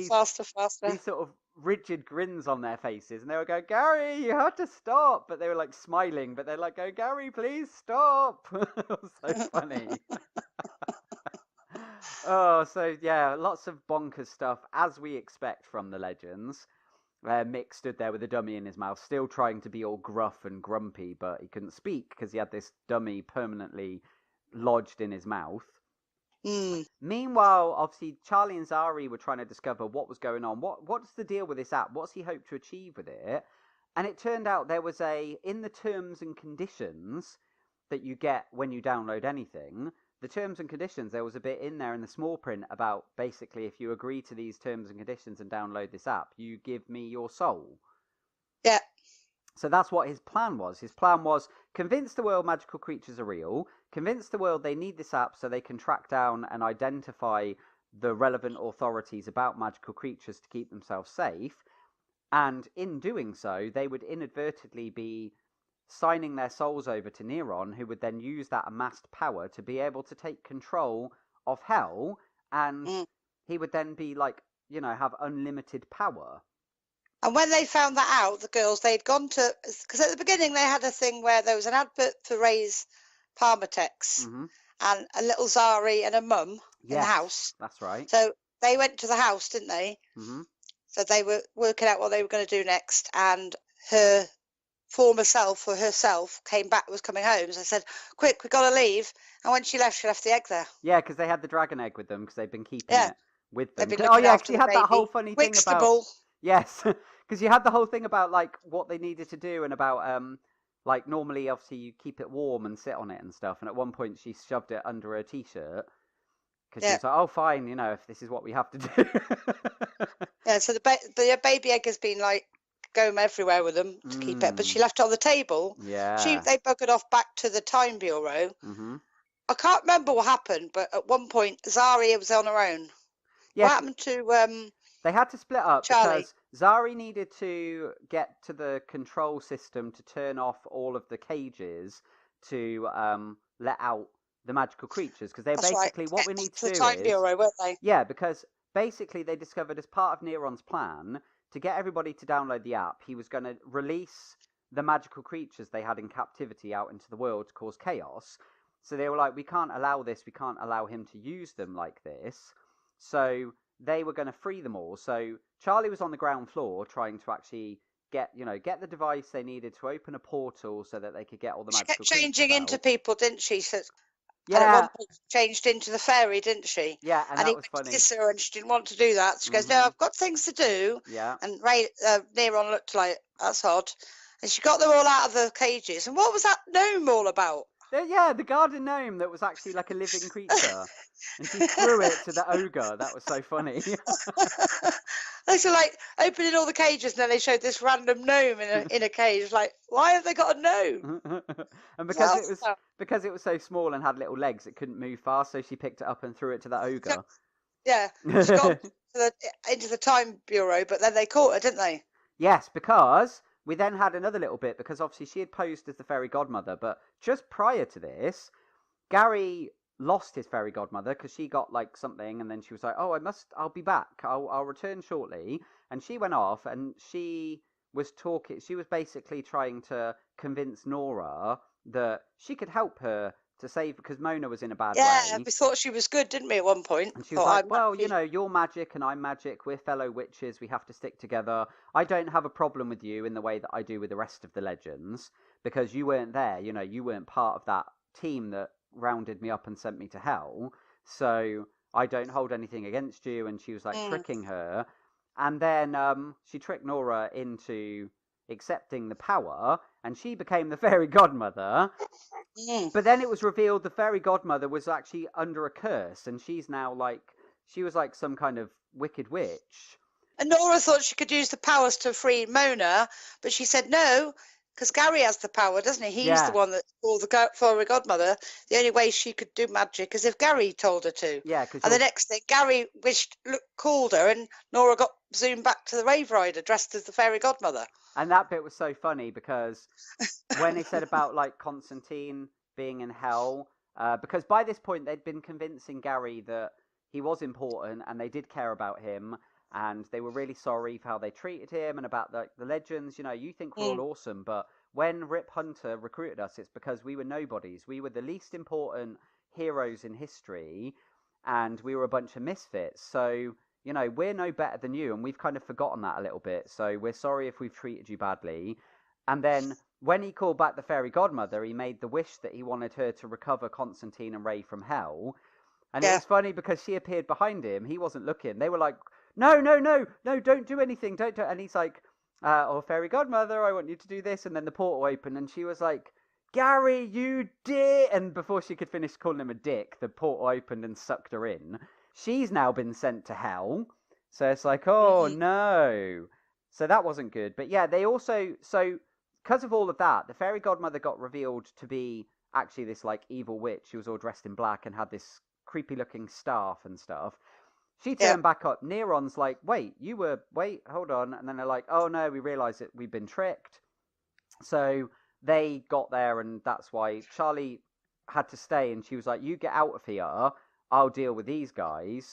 And they captured her. They used the magic to capture her. And they were like, never mind, we were going to use the magical creatures, but we don't need to worry about that now because we've got all the magical creatures we need right in here. One. Yeah. Yeah, because she can be anything, can't she? Yeah. Yeah. So it's like, oh, that's not good.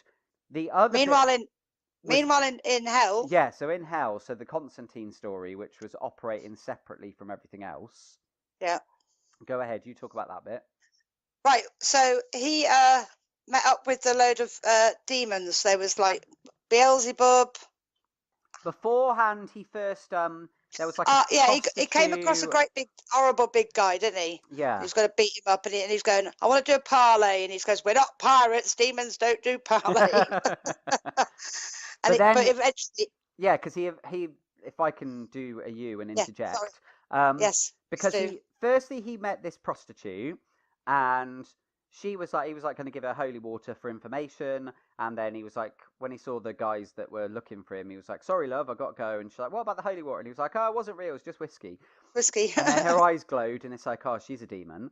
And then he went to this nightclub and he met up with this guy who he had previously sent to hell, who was like an information broker.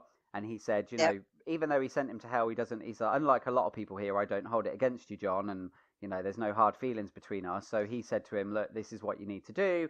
But then before he had a chance, this big burly guy came in, and like you said, they were he wanted a parlay, they weren't willing to. But then he said, no, let me explain. He said, Neron is trying to take over hell. If he gets in charge, then any debts that anybody has are going to be, they're going to be his now. And so your want for revenge against me won't be allowed. So the only way that you can get to take out, you and the triumvirate are able to punish me is if they stay in power. So it's beneficial for you not to kill me or not to do anything to me and take me to them because we need to stop Neron.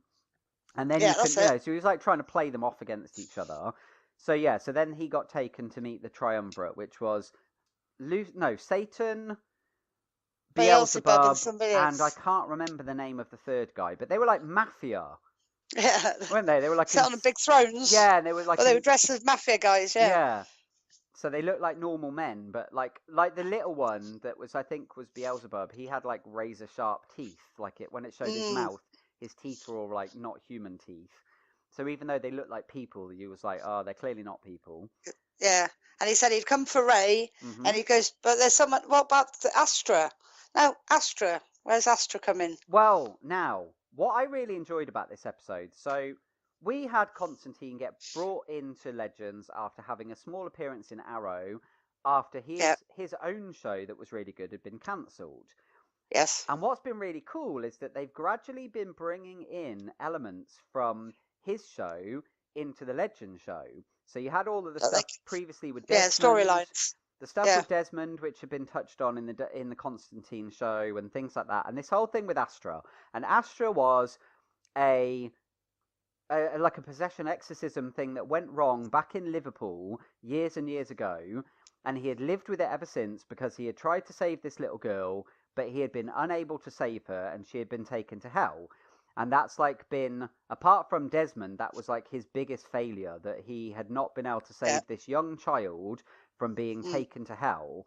So they brought that back in, and I liked all the little flashbacks because some of them were actually from the Constantine TV show. Such a long time since I watched it, so I was like, I know this is probably relevant, but I can't remember what it was. Yeah, so that was... Who is this Astra? That's what that was. So that was a throwback to actual Constantine, the TV show. Ah, clever. So, and I think it was actually even, it may have actually even been the same little girl, the same actress that portrayed her, because I'm sure in the flashback, unless they re-shot some of those flashback sequences, like the bit where she was little and the demon was looming in the background and trying to take her, but to me, that, I was like, I'm sure this is exactly the same scene from the actual Constantine TV show.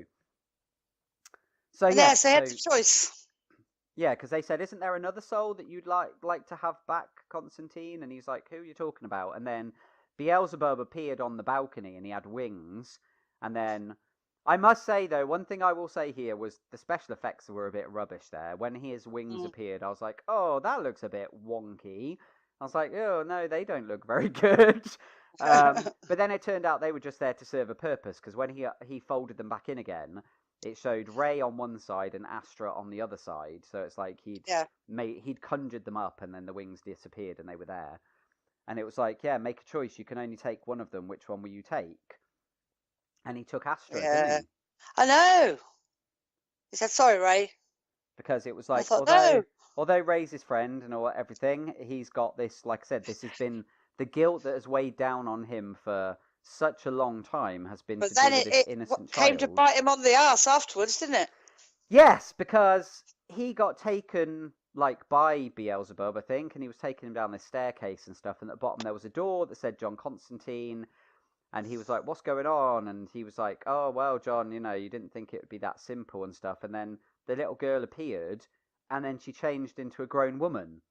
And that was the prostitute he'd met at the beginning. And it was like, you didn't think I'd stay this little girl forever, did you? I had to change, I had to grow. And he's like, what are you talking about, love? And she's like, about how the place had changed her, and she had grown up there, so she, she was used to this life now, and that she wanted revenge, and so she was going to torture him, so she took him away, and she, chained him up, and she was going to, have her way of, torturing him in hell. So it's like, oh, no.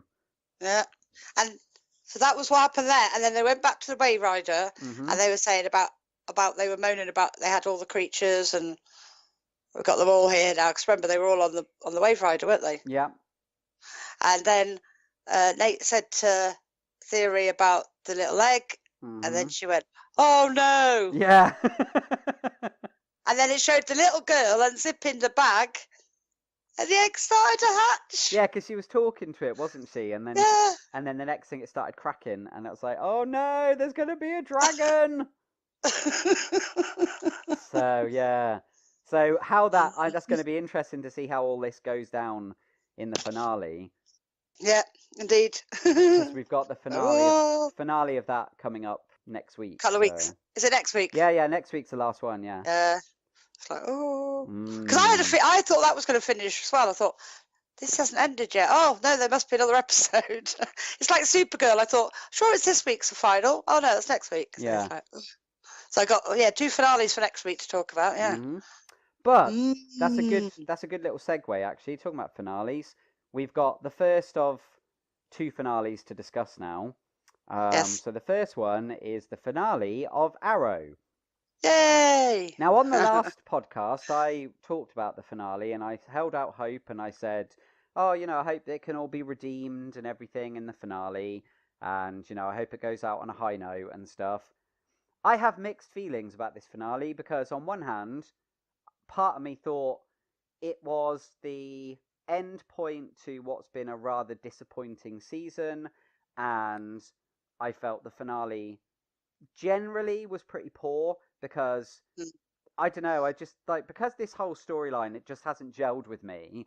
The finale didn't really do anything to redeem it in any way, apart from the last 10 to 15 minutes of the episode. Yeah, the end. The ending bit was good. So I will allow you, because I'm not as enthusiastic, I'll allow you go ahead and talk about it, and I will chime in when we get towards the end part. Right, so at the end of last week, the people in the flash forward? Flash forward, yeah. Flash forward had all got rounded up. Mm-hmm. At the beginning of this one, the Arrows had all got rounded up. Yeah. The coppers had come and they were getting blamed for everything. Oliver wasn't having any of it. He fired one of his arrows that does the smoky thing, and they all got away. They all got back to the Arrow Cave, and Curtis and Laurel appeared, and Connor's dad, I can't remember his name. Bronze Tiger. Yeah.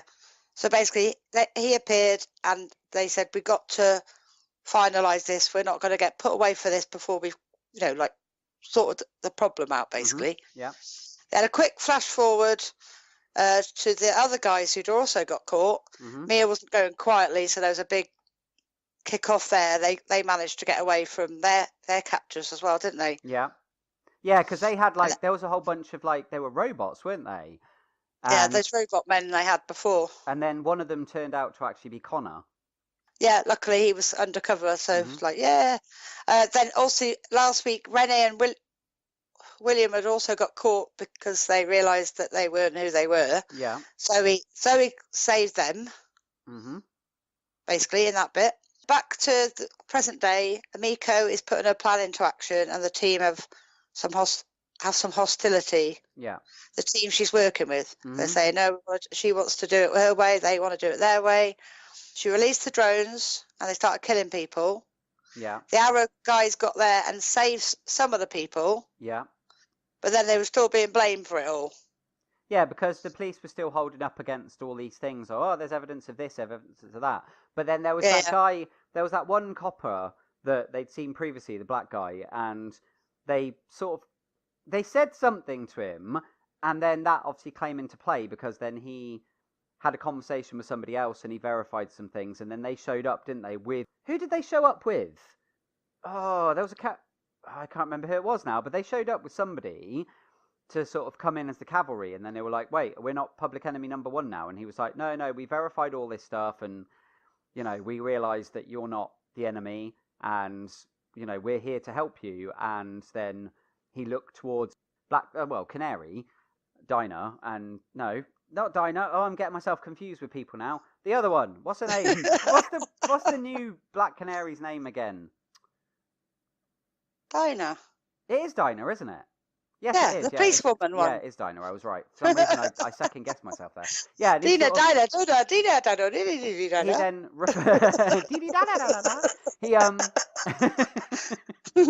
he referred to her as captain again, and basically was like, "You're cool, captain. What do we do?" And it was like, "Oh, that's good." So they're not public enemy number 1 again now. So they've got the police force behind them, which was good.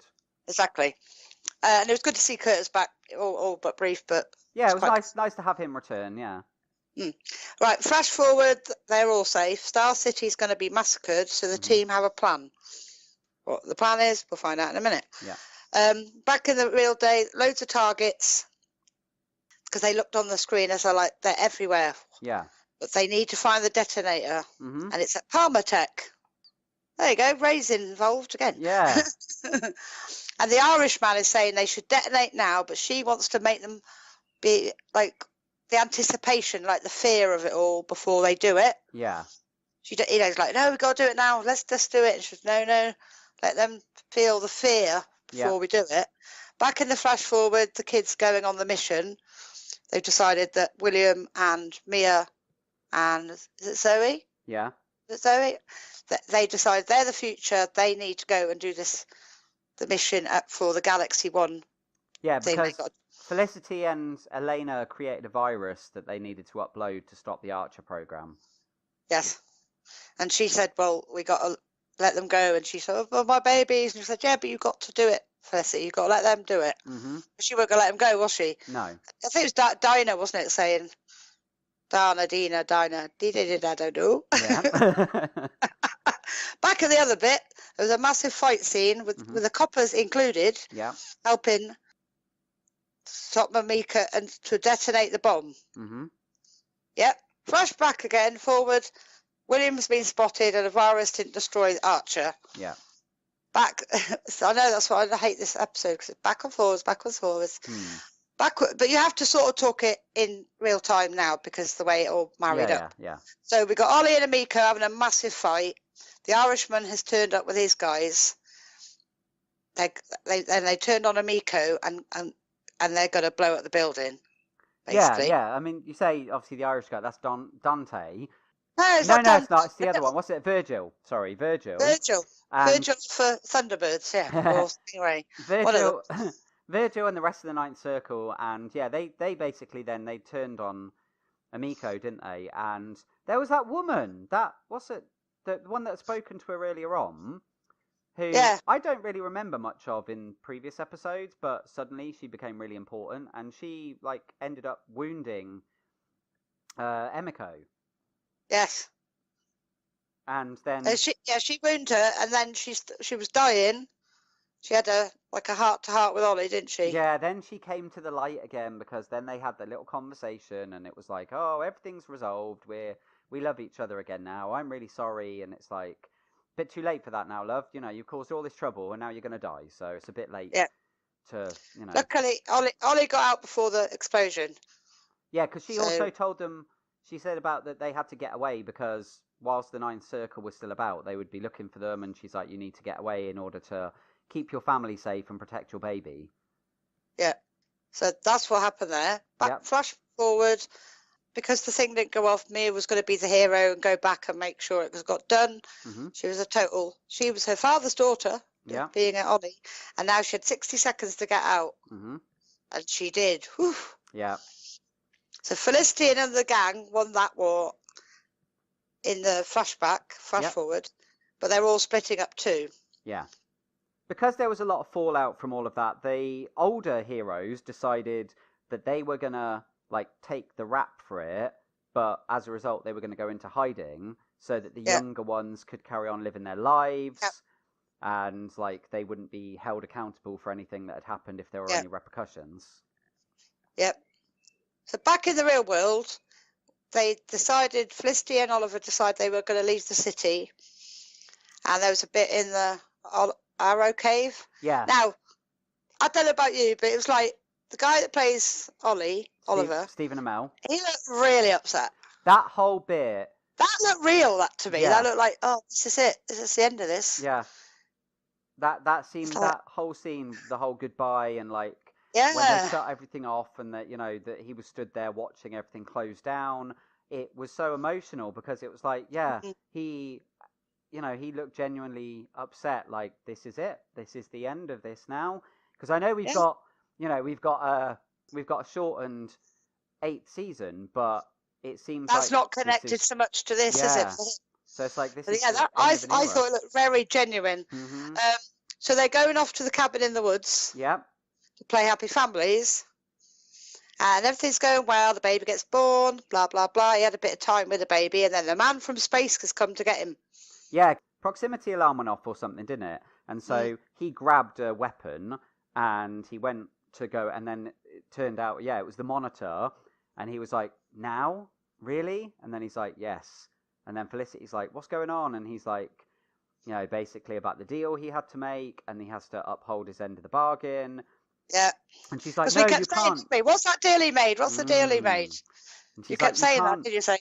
Yeah, I was. Yeah, I was like, when are we going to find out? So she's like, you can't take him now. You can't, and all this stuff. And he's like, I'm afraid this is bigger than than you and all this. And he's basically like, if there's any chance of you and your child being safe, then he needs to come with me. The multiverse needs him.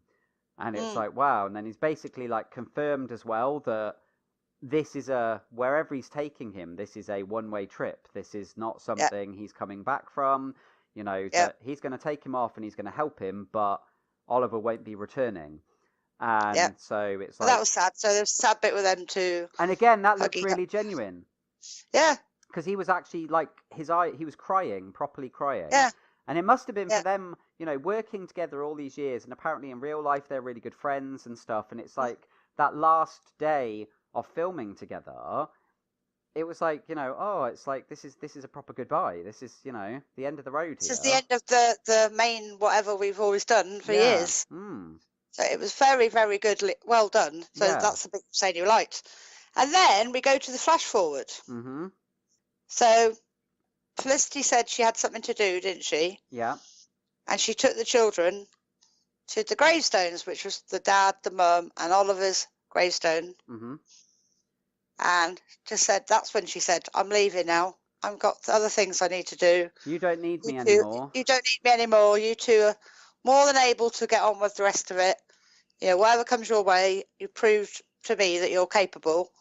And that she'd kept the promise to their father, because she had made a promise to him that she would watch out for them, and she would make sure that they were safe and that they were able to stand on their own 2 feet. And then you saw that obviously in the present day. That's basically what he said to Felicity before he left, wasn't it?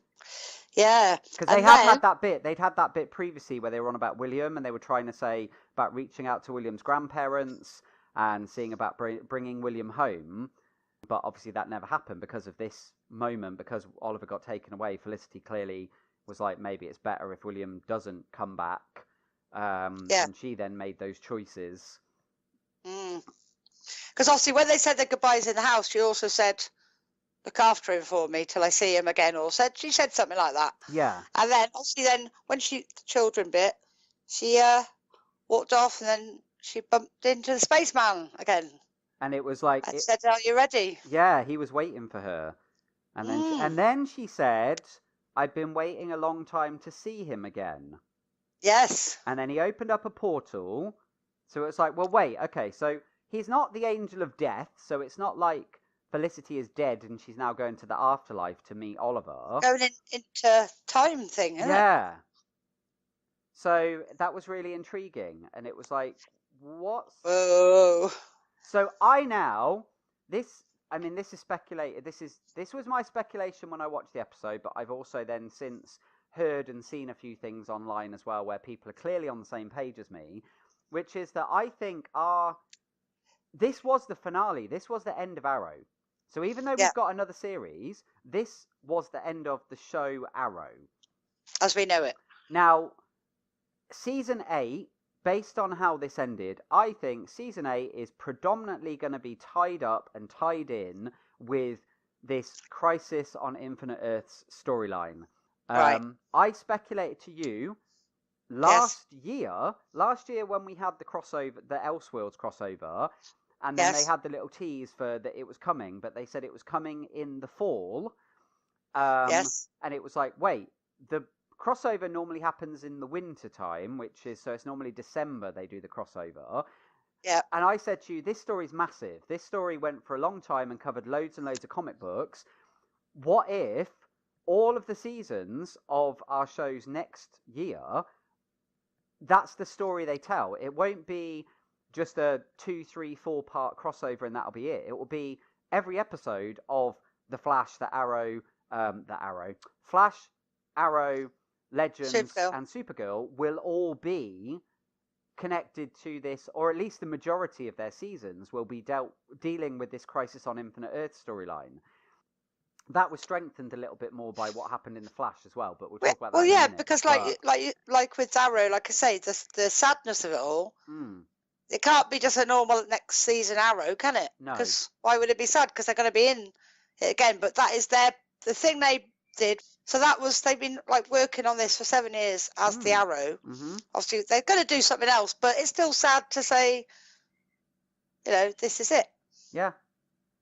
But yeah, look forward to. So yeah, the ending was good, wasn't it? In the end, it worked out. They just fussed about so much. They drew it out too much, I think. Now that's probably what it made it so shit. Yeah. It wasn't the fact that it was rubbish. It was the way they did it. I just They could have made it shorter and made it more to the point.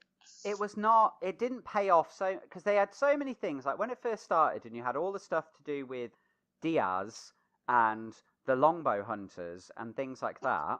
That all went off the boil really quickly, and then we get introduced to the Ninth Circle, and you get introduced to Dante and stuff, and it's like, oh, this guy, you know, they've been talking about Dante for ages. He's going to be a really big baddie, and then they introduced the concept of Emiko, and then it was just like, I mean, they spent far too much time being police officers for a start. Yeah. They went from being, you know, superhero vigilantes into becoming part of the police force and stuff like that. So it became, like I said to you ages ago, I was like, it's become like like a detective program. Yeah, police procedural program rather than a superhero show.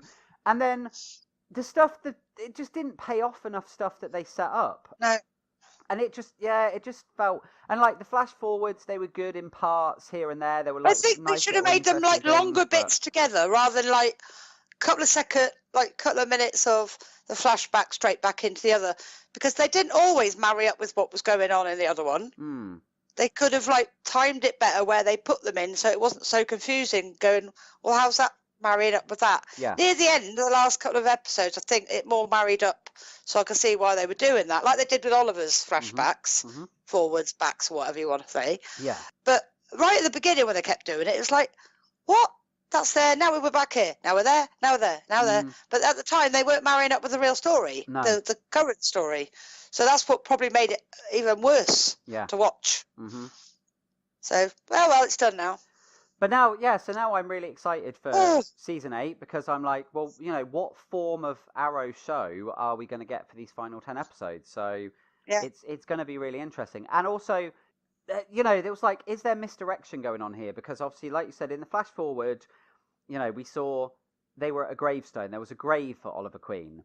But then when she went off afterwards and got taken away by the Monitor, the implication was she's going to see him. So it's like, okay, so he's not dead. So they pretended he was dead for some reason. There's got to be there's a bigger reason behind why you would make out to the world that the Green Arrow died. But what that reason is, we're going to have to wait until the next season to find out. So the other thing that's sad, though, is that Emily Bett Rickards, who is Felicity, she's gone. She's left the show now. So she won't even be in the next one. I reckon they'll probably get her back to be in like the finale episode of it, but I don't expect. How does that marry up with her going to see him then? Well, because that's in the future. They're never going to show her. Because that's in the future, remember? Yeah. So instead, we're going to be following Oliver from the present timeline when he went. From when he left. Yeah. From when he left, and then, like you say, she might turn up right at the end of it. Yeah. Because then that'll be when she met up with him again. Yeah. Mm-hmm. You know what I mean? So, yeah, they've got to do something that probably like an episode isn't. Oh, so yeah. So that's even more interesting, because that also then means, what about the rest of the cast? You know, will we see any of the other cast in this new series of Arrow? If Oliver's gone off now on a separate journey, will we get sort of jumping between, rather than flashbacks, flash forwards, and all of that stuff? Will we get two storylines where we're following Oliver with whatever he's doing, and then we'll get not flashbacks, but like, you know, it will go to Star City and show the heroes that are left behind and what they're dealing with, and then maybe how they're dealing with whatever's coming with this crisis, you know, how that's going to affect them. How they're evolving and well, yeah. Especially if any of them are going to be involved in it. Yeah. Yeah. Because otherwise it will just be, the Arrow show will just be basically Arrow, and that'll be it, no other characters. So it's very intriguing. I'm really, really intrigued now. So that ending, like I said, you know, I've been pretty off most of the season. It was okay to begin with, then I started dipping, and it carried on dipping, and it never pulled it back for me. But that last 15 minutes, that was like, I'm really excited now. I'm looking forward to season 8. But you're exhausted watching the whole season. Yeah. I'm glad of the break. Yes. But something that wasn't disappointing and that was very exciting, both the penultimate and the final episode was The Flash. Well, yes. So we, again, hadn't discussed last week's penultimate episode. So, again, we'll do a quick recap over the events of that, and then we'll talk more again about the finale. The girl with red lightning, so they decided that they were going to round up all the metahumans and bring them, they needed to bring them somewhere where they could distribute the cure, because they were like, if we can get the cure to everybody before Cicada unleashes her version of it, then her version of it is going to kill everybody, whereas if we cure them and they're human again, then they won't be affected, even if we can't get to stop her in time. So it was almost like a contingency plan, wasn't it? Yeah. So they were like, we need a place to go, we need somewhere to go and do this, where would be a good place to do it? So they settled on CCPD. So you had, obviously, Joe and Cecile going to speak to Captain Singh, and he's like, yeah, that's fine. To begin with, he was a little bit resistant, but then he was like, okay, but I need to go to do some stuff, so you're in charge of this. I'll leave this in your capable hands. You organise it. You've got all my authorization. Everybody's going to follow your lead. So he's like, okay, Captain, thank you, sort of thing. He's like, right, I'm just a detective, but now I'm in charge of everything. Right, I'll do my best, sort of thing. So that was sort of that plot line where they were trying to get all the metahumans to come there for the cure. You also had Sherlock. Dawn's time had run out. Yes, that's right. He was going to be executed, and there was that mean guard that, even though Thorne's a baddie, this guy was quite horrible to him and really sort of took a lot of pleasure out of torturing him. And he's like, oh, well, for old time's sake, I'll give you a parting gift, which was important, that line, actually. Yes. It was about giving him a parting gift, and so he subjected him to another round of, like, electricity torture prior to his execution. And then what was interesting was it at that point? No, or was it when it flashed back to later on? That it's later on. Yeah, okay, so that was that. So then we had Sherlock went to find the girl that he likes, and tried to convince her about the cure, that he knew what she was and everything, and it was fine, and he was trying to get her to take the cure and stuff. But then Cicada showed up there at the library, weren't they? Because he was like, I've been trying to call you, and all of a sudden she was like, oh, when you get stuck in there, it's hard to get a signal and stuff. And Cicada showed up, and the vibration of the dagger showed her there's a meta around, so she went for this lady, and she used her powers, and it was like, I don't know what it was, she sort of like swooped her hands to the side, and it caused like magnetic or something. Yeah, it caused the dagger to sort of fly off away, didn't it? Yeah. And then luckily, when Flash came to the rescue. Yeah, because he'd pressed the button when Cicada first showed up to say there was an emergency. And so they showed up to the rescue, and Cicada took off. Yeah, that was the end of that. And basically he was like, oh, I've seen what you can do now. And she explained it a little bit, and then said about her safety, and then explained that maybe if she didn't want to be cured or whatever, that she could go to his Earth and she'd be safe there. That was basically tying that up. So it's like, send her away so she's safe. Precinct is overrun with all the people, and Joe couldn't cope. Yeah, that's right. So he was like flapping about all these people, and they were like going, where's the cure? Oh, we want to be cured now. And they were like getting all rowdy, and he was trying to maintain order. They had the bit where it turned out, obviously they found out Nora was still connected to Grace, and that explained then the anger thing and the red eyes and stuff. The red eyes. It wasn't actually her, it was that connection she was getting from Grace, which was having that effect on her. So that's how she was able to connect with the negative speed force. Also, Dabney, whoever his name is, he had a theory about Cicada in the timeline, but nobody was listening to him. And he was trying to solve it, wasn't he? He kept saying, there's more to this than meets the eye. There's more to this. What's Thorne got to do with this? What's his end game here? There's a bigger picture here, and we're missing it completely. Yeah.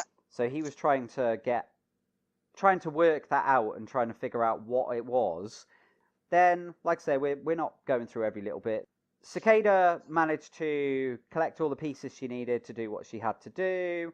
They agreed to let Nora try and connect with her to try and stop her, and they were saying, if we can use that connection, then that can be helpful to us.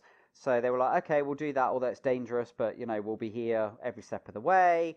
Cicada was going to attack the CCPD. They managed to stop her but then she used the meta, like dark matter. She sort of siphoned a load of it out of people there and used it to power up the battery for this device, didn't she?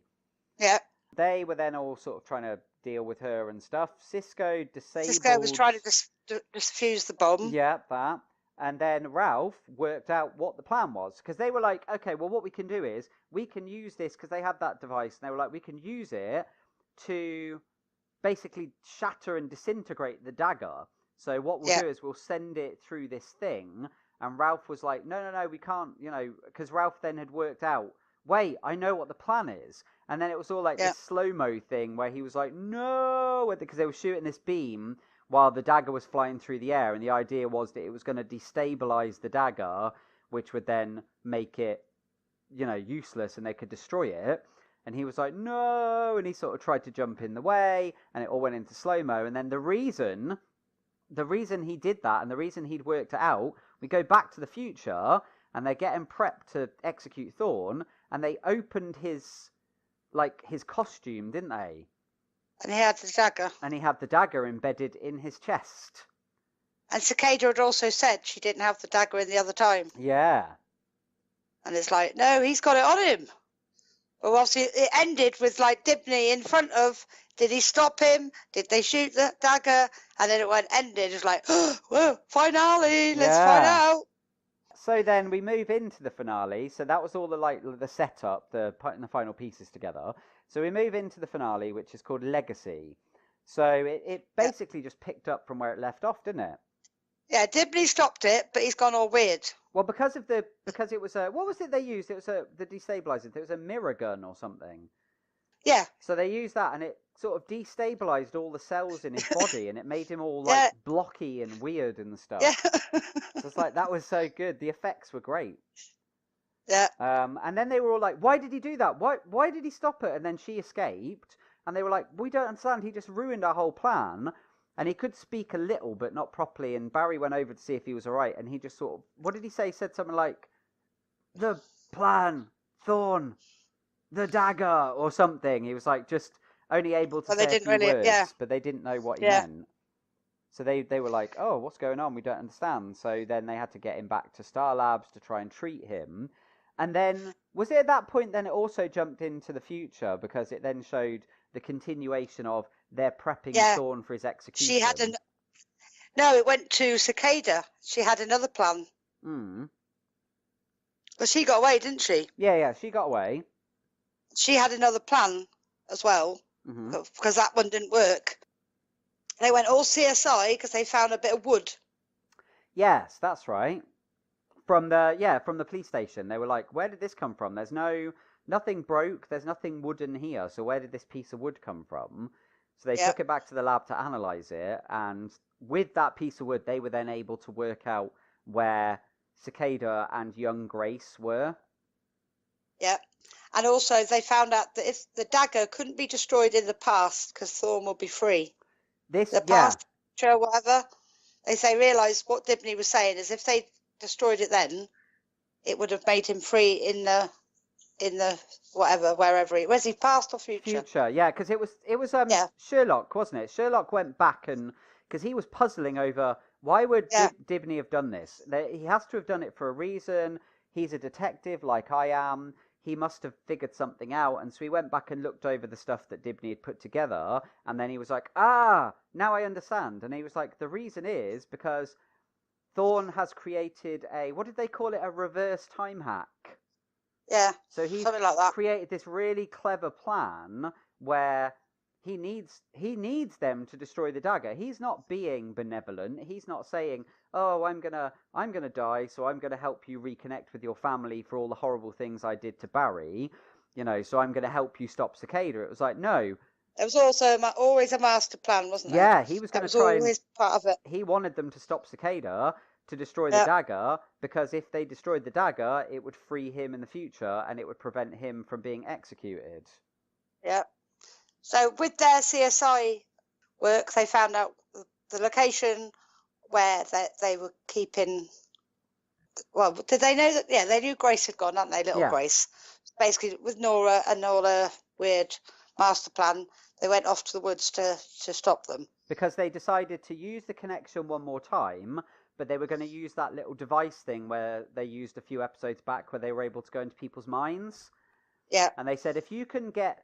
This would be a better plan. Rather than killing Cicada, rather than destroying the dagger, if we can get you... If you can go into young Grace's mind and you can convince her to take the metahuman cure, by taking the cure, it will eliminate the future timeline version of Grace. Yeah, that's right. Which will then prevent all this from happening. And then we had the bad uncle and the good uncle. Which I was right. I said to you, didn't I, about it being hallucination. Yeah. But the little girl was seeing both, and she was trying to work out, and she agreed to take it. Mm-hmm. She took it, but the big cicada got free. Yes, because so that's right, because they had an elaborate plan. So they basically turned up there. She was going to use because that was the other part of the plan we never mentioned, actually. The older cicada, her new plan was she was going to use the virus still, but she was going to go back in time, and she was going to release the virus earlier on in history, meaning that there would be no one around to stop her from doing it. So she was trying to engineer all of that. So they arrived just in time. They stopped her from going back into the past. And then she was like, oh, I'm glad you came. I can dispatch you now, and then I'll get to kill you all over again in the past. So they had a big fight with her, but they had a really cool little setup where they were fighting her and stuff, and then they eventually opened up a breach, knocked her through the breach, and it ended up with her in a cell in Star Labs. And then she was there, and then they were like, right, now we can try and do this thing where Nora goes into the mind of young Grace, and then you had the bit that you mentioned with the two uncles, and they were like, look, this cell's not going to hold her very long, you need to work faster, and Nora's trying to get through to her. Oh, their time limit, they kept counting down, didn't they? Yeah, because they were saying... She's going to be gone, Because she kept creating all her bursts, and it was destabilising the S.H.I.E.L.D., and they were like, the integrity of the S.H.I.E.L.D's going down and going down, Nora's got to get through to her, otherwise this is all going to fail. So at the last minute, Nora did get through to her. Young Grace agreed to listen to Nora and the good version of her uncle, and she decided, and she woke from her coma, and they were able to inject her with the cure, but then at the same time, future Grace escaped from the prison. She then zoomed back to the house, and she got in, and then all hell broke loose, and she was throwing everybody around and shooting everybody with lasers and all this lot. And then she saw that young Grace had taken the cure, but the power of the dagger mitigated it because it hadn't taken full effect, and it reversed the effects of it. Counteracted it, didn't it? Yeah. And so they were like, it's the dagger. We need to do something about the dagger. And so then they were trying to... They breached the mirror gun from the Star Labs to Barry. Because she grabbed Nora and she was going to kill Nora. Yeah. And they thought, well, I know we're not supposed to destroy it, but we've got to do something. Yeah. So the dagger went flying. Mm-hmm. He did the thing, and as he did the thing, she went towards it and grabbed it, and as that disintegrated, she disintegrated too. Yeah. It's like, she's gone. So yeah, she sort of went into pieces, and just like what happened. Do you remember what happened to Eddie all the way back in season 1? In season 1, when they got rid of Reverse Flash at that point, because Eddie was related to him, it made Eddie disappear, and he destabilized in that same kind of way and just sort of like disappeared into particles. So the same thing happened to her. She basically just whoomp out of existence. So that was like, yay, they saved the day. But by doing that, they basically caused Thorne's plan to come to being. So just as he got out of his cell, didn't he? Just as they were about to pull the final switch. Because they brought in one last thing, didn't they? A gift, and it was the ring from the Flash Museum. And it was like, oh, we thought you could, we'll destroy this forever too. This will be buried with you. They gave him back his ring. And then, then everything went wrong, and the dagger disintegrated. And so he got all his powers back, and he was, just as they were firing all those things at him, he slowed down time. And he was able to get out.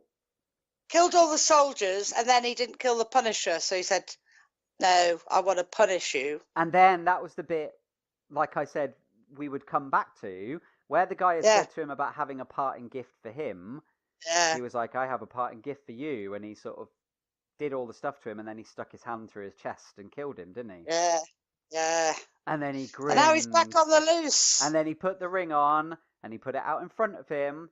And you saw the suit come out of the ring, but then everything started reversing. Stopped and everything started going backwards, and it was like, what's happening? And then Barry and Nora showed up, and he went, very clever. You learn how to reverse the flow of time. And he's like, I'm very impressed with you, little runner, and all of this stuff. And he's like, but, nothing can stop me. And they were like, oh, and then he said, basically, this was all your fault. Yeah. And then you had the explanation. And the explanation was that when they did their own time hack earlier on in the season, when they were trying to stop the original cicada, and they went back to various points in time, they obviously went to that point in time where Harrison Wells was actually Eobard Thawne in disguise. And you had that whole bit where they had the conversation, and she mentioned cicada in front of him. Yeah. So that meant, from that point Give him onwards, the idea. he knew that something was going to happen in the future, which allowed him to then lay the groundwork when what happened to him happened in the future. He was like, cicada. They mentioned cicada. They were trying to stop cicada in this time. So if I send her back to that time, then it will stop all of this from happening, and it will basically free me. So they had inadvertently given him the solution to solve the problem he found himself in the future. I like that. I like the fact that we weren't just left wondering, how did this all work? They did make it quite clear how it all worked. They put all the pieces together, didn't they? Yeah. So that was good.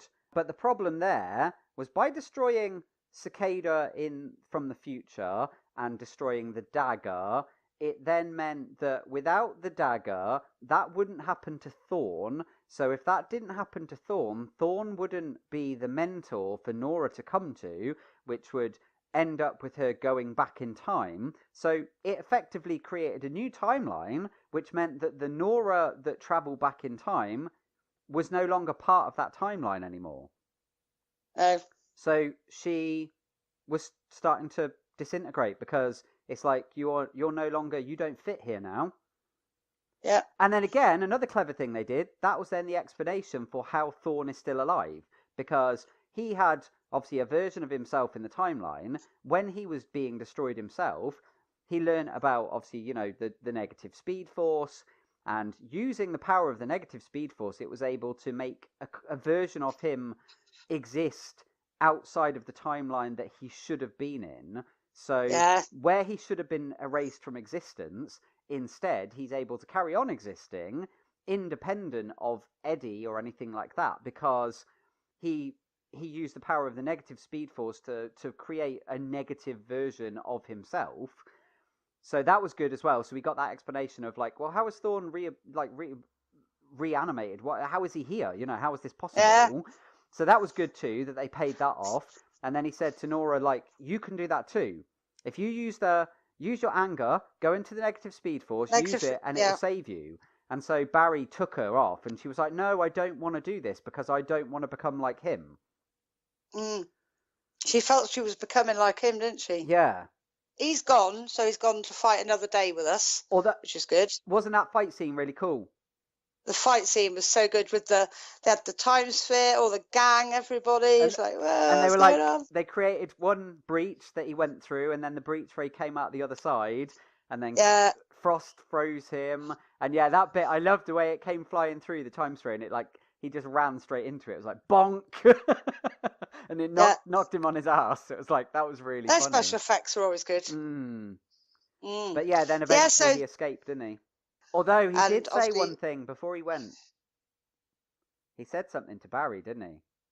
What did he say? He said, I look forward to seeing you again, Flash, during our next crisis. Yes. Talking about what you said before. Yeah. And then off he went. He went. She disappeared. Which was sad. They were sad. Shirley decided to leave to be with his loved one. So I can't wait to see our next version of him. Yeah, because we've got to have another. I mean, I know now clearly we're going to get the Reverse Flash version of him in the next season. We'll get another sidekick. We're going to get another Shirley from another reality. Of course we are. He's so good. Won't be the same without that. No. So they all got called to the CPD. And had to bring Barry, which was interesting. So the boss has decided he's been promoted. Joe's now the captain. Yeah. And he said, and it'd be all right because she's got you, hasn't he, Flash? Barry sort of looked, what? He And knew all the time. Said, I am a detective or something, yeah, he said to he's me. like, I am a detective too, Barry. I love that bit. That was an awesome moment. That was so. I think, why did Barry have to go? What's happened? And then we had Cisco got rid of his powers. Yeah, he decided because they'd had a bit earlier on, hadn't they, where he had gone. He'd had the heart-to-heart with a girlfriend. It went well, Mm-hmm. sort of. But then he's decided, no, don't want to be Vibe anymore. I want to be me. I don't want to be defined by being Vibe. Yeah. So he decided that he was going to take the metahuman cure and make him turn back into Cisco Ramon again. Does that mean he's still in it, though, doesn't it? Yeah, he's doesn't still mean in he's not it, going to be in but it he's anymore. just not going to have his powers. It's just not a superpower anymore. And Nora left them a message via Gideon. Before that, though, before that message, the other bit, when Cisco took the cure, he then obviously was going to go off to see the girlfriend and start a new beginning as being Cisco again. But he told Caitlin, "I got a present for you." It was a new outfit. We didn't see it, No, did we we? didn't see it, but she unveiled it, and then the camera panned round, so we never got to see the outfit properly. But Killer Frost's eyes lit up as if like she looked happy, like, oh, I like this. So she's got clearly why going to did have they a show new. us what it was? She's going to have a new costume for next season, something special that Cisco designed for her. So that was quite cool. He makes all the super duper stuff, doesn't he? Also, again, before we get to the bit with Barry and Iris, we also saw Ralph because before Sherlock went, he said, "You don't need me anymore because you've got a really good detective here anyway." And then he finally acknowledged, because all the way through the season, it's in this backwards and forwards thing of Dibney being like, "I'm a detective too," and Sherlock being, "Yeah, of course you are. You know, like, you're not a proper detective, not like I am." And he never really took him seriously, but then he gave him his dues at the end. Oh, he got his desk, didn't he? His office. And yeah, he got his office. And then, did you notice that there was a file and it lingered on it a little bit? He was looking at his first case, clearly, and it said, "Dear Bon." And I was like, why? There's got to be. They never do anything in these shows for no reason. I was like, why is it lingering on that name? If they follow the comics, which they do quite often, then that's potentially going to be a new character that gets introduced next season, because he, in the comics, his partner or his wife or something, her surname's Dearbon. So it could be foreshadowing that maybe Ralph is going to get a bit of romance in the next season. Oh, finally. So yeah, finally. Maybe that's why. Maybe if that was somebody had before, you know, when that bit with Killer Frost, when I said to you, that was funny, where I said, "You're not my type," because it looked like he was like wanting love, but she thought it was her he was after. Maybe he's pining after somebody, so maybe that's why they brought that. They had that little scene that you probably didn't even pick up on as much as I did. Yeah. To have the ending, that makes sense now, doesn't it? Yep. So yeah, so that was basically the little tying up of everything with our characters. Then we had, we also had the bit where after they'd all basically been saying their goodbyes and stuff, Iris wanted to be on her own, and she had the journal. Found the journal was still there, and she took that, and then she went off. And then later on, we see Barry return from the police station, and he found Iris, and she was in the time vault. Yeah. And he went and sat with her, and they were talking about Nora. And again, that was a really sad moment. They both looked really genuinely emotional, didn't they? Yeah. And they were talking about, although they were sad, they were really proud. Yeah. Like what she did, and how much of a hero and the sacrifice she made, and stuff like that. And then, and then they were looking through the book, and then they found some sort of like file thing that goes into a computer. It was like an SD card or something, wasn't it? An SD card or something, yeah. They put it into Gideon, and then there was a goodbye message. Yeah. She was anticipating if it did go wrong. She'd already made that in readiness. But then, was it on that screen that we saw the newspaper change? Well, yeah, so basically they had that bit, and they listened to the message, and then they left, and then we got the flash, like logo thing come up. And then it had that little bit, had the little bit at the end. And everything turned on in the time vault, and then you heard Gideon's voice say, "Incoming time change," or "incoming time flux," or something. And then the screen came on, and it showed the newspaper of Flash disappears in crisis. And then it zoomed in on the date, and the date started changing. And it rolled back and rolled back and rolled back, and then it stopped 2019. So change from 2024 to 2019. Which means it's going to happen sooner rather than later. It's going to happen in October when they come back for Yes. So. Ooh, and I put ooh. So now we've obviously had the two little bits at the end of Flash and Arrow. I'm really looking forward to seeing what bits we get at the end of Legends and Supergirl that tie into all of this too. Yes, because they've both left us a little bit, haven't they? So the other two have to as well. Yeah. So yeah, it was just so good. So I mean, there's been people, there's been things online, there's been, I mean, you've even said it, you were a bit, I don't really like the Nora and things like that. But like the series in general this series has been really good again. Like Flash pretty much always apart from the Grodd and the King Kong thing. Yeah, you didn't like it, I did. As Flash is always pretty consistently good. Always pretty good, yeah. And they get the right blend of humor and action and head scratching mysteries and special effects and wibbly wobbly timey wimey stuff and that. But they also don't make it too complicated. They don't leave you with a like. But I don't really get it though. They never really explain that properly. They always do kind of explain it, and they do it in such a way that it fits the story. It's not like a bit where it's like, oh, now the character has to stand up and explain everything for the audience. It's like it flows. We've already naturally. you're piecing it together yourself, and Yeah. So it's so good. I love Flash. But yeah, so I just roll on October. Sod the summer. Let's get to the cold weather again. I want my own time pod so I can jump forward to October.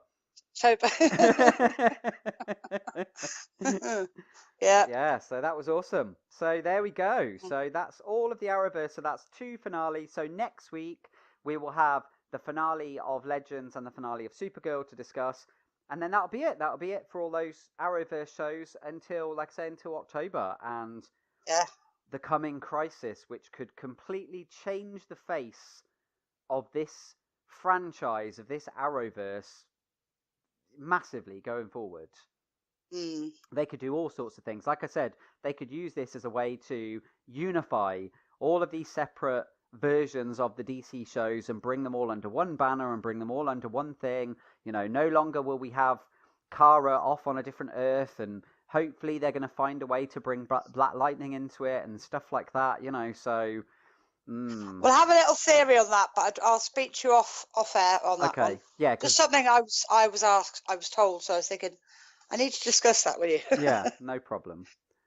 So now we move from DC and we shift our focus still on comic book shows, but we go to Marvel, and we are going to discuss the first episode of season 6 of Agents of S.H.I.E.L.D. Which also we thought wasn't coming back, but came back. Indeed. Premiere episode of season 6 of Agents of S.H.I.E.L.D., not Legends of S.H.I.E.L.D., as I was going to call it, because I'm getting my shows mixed up.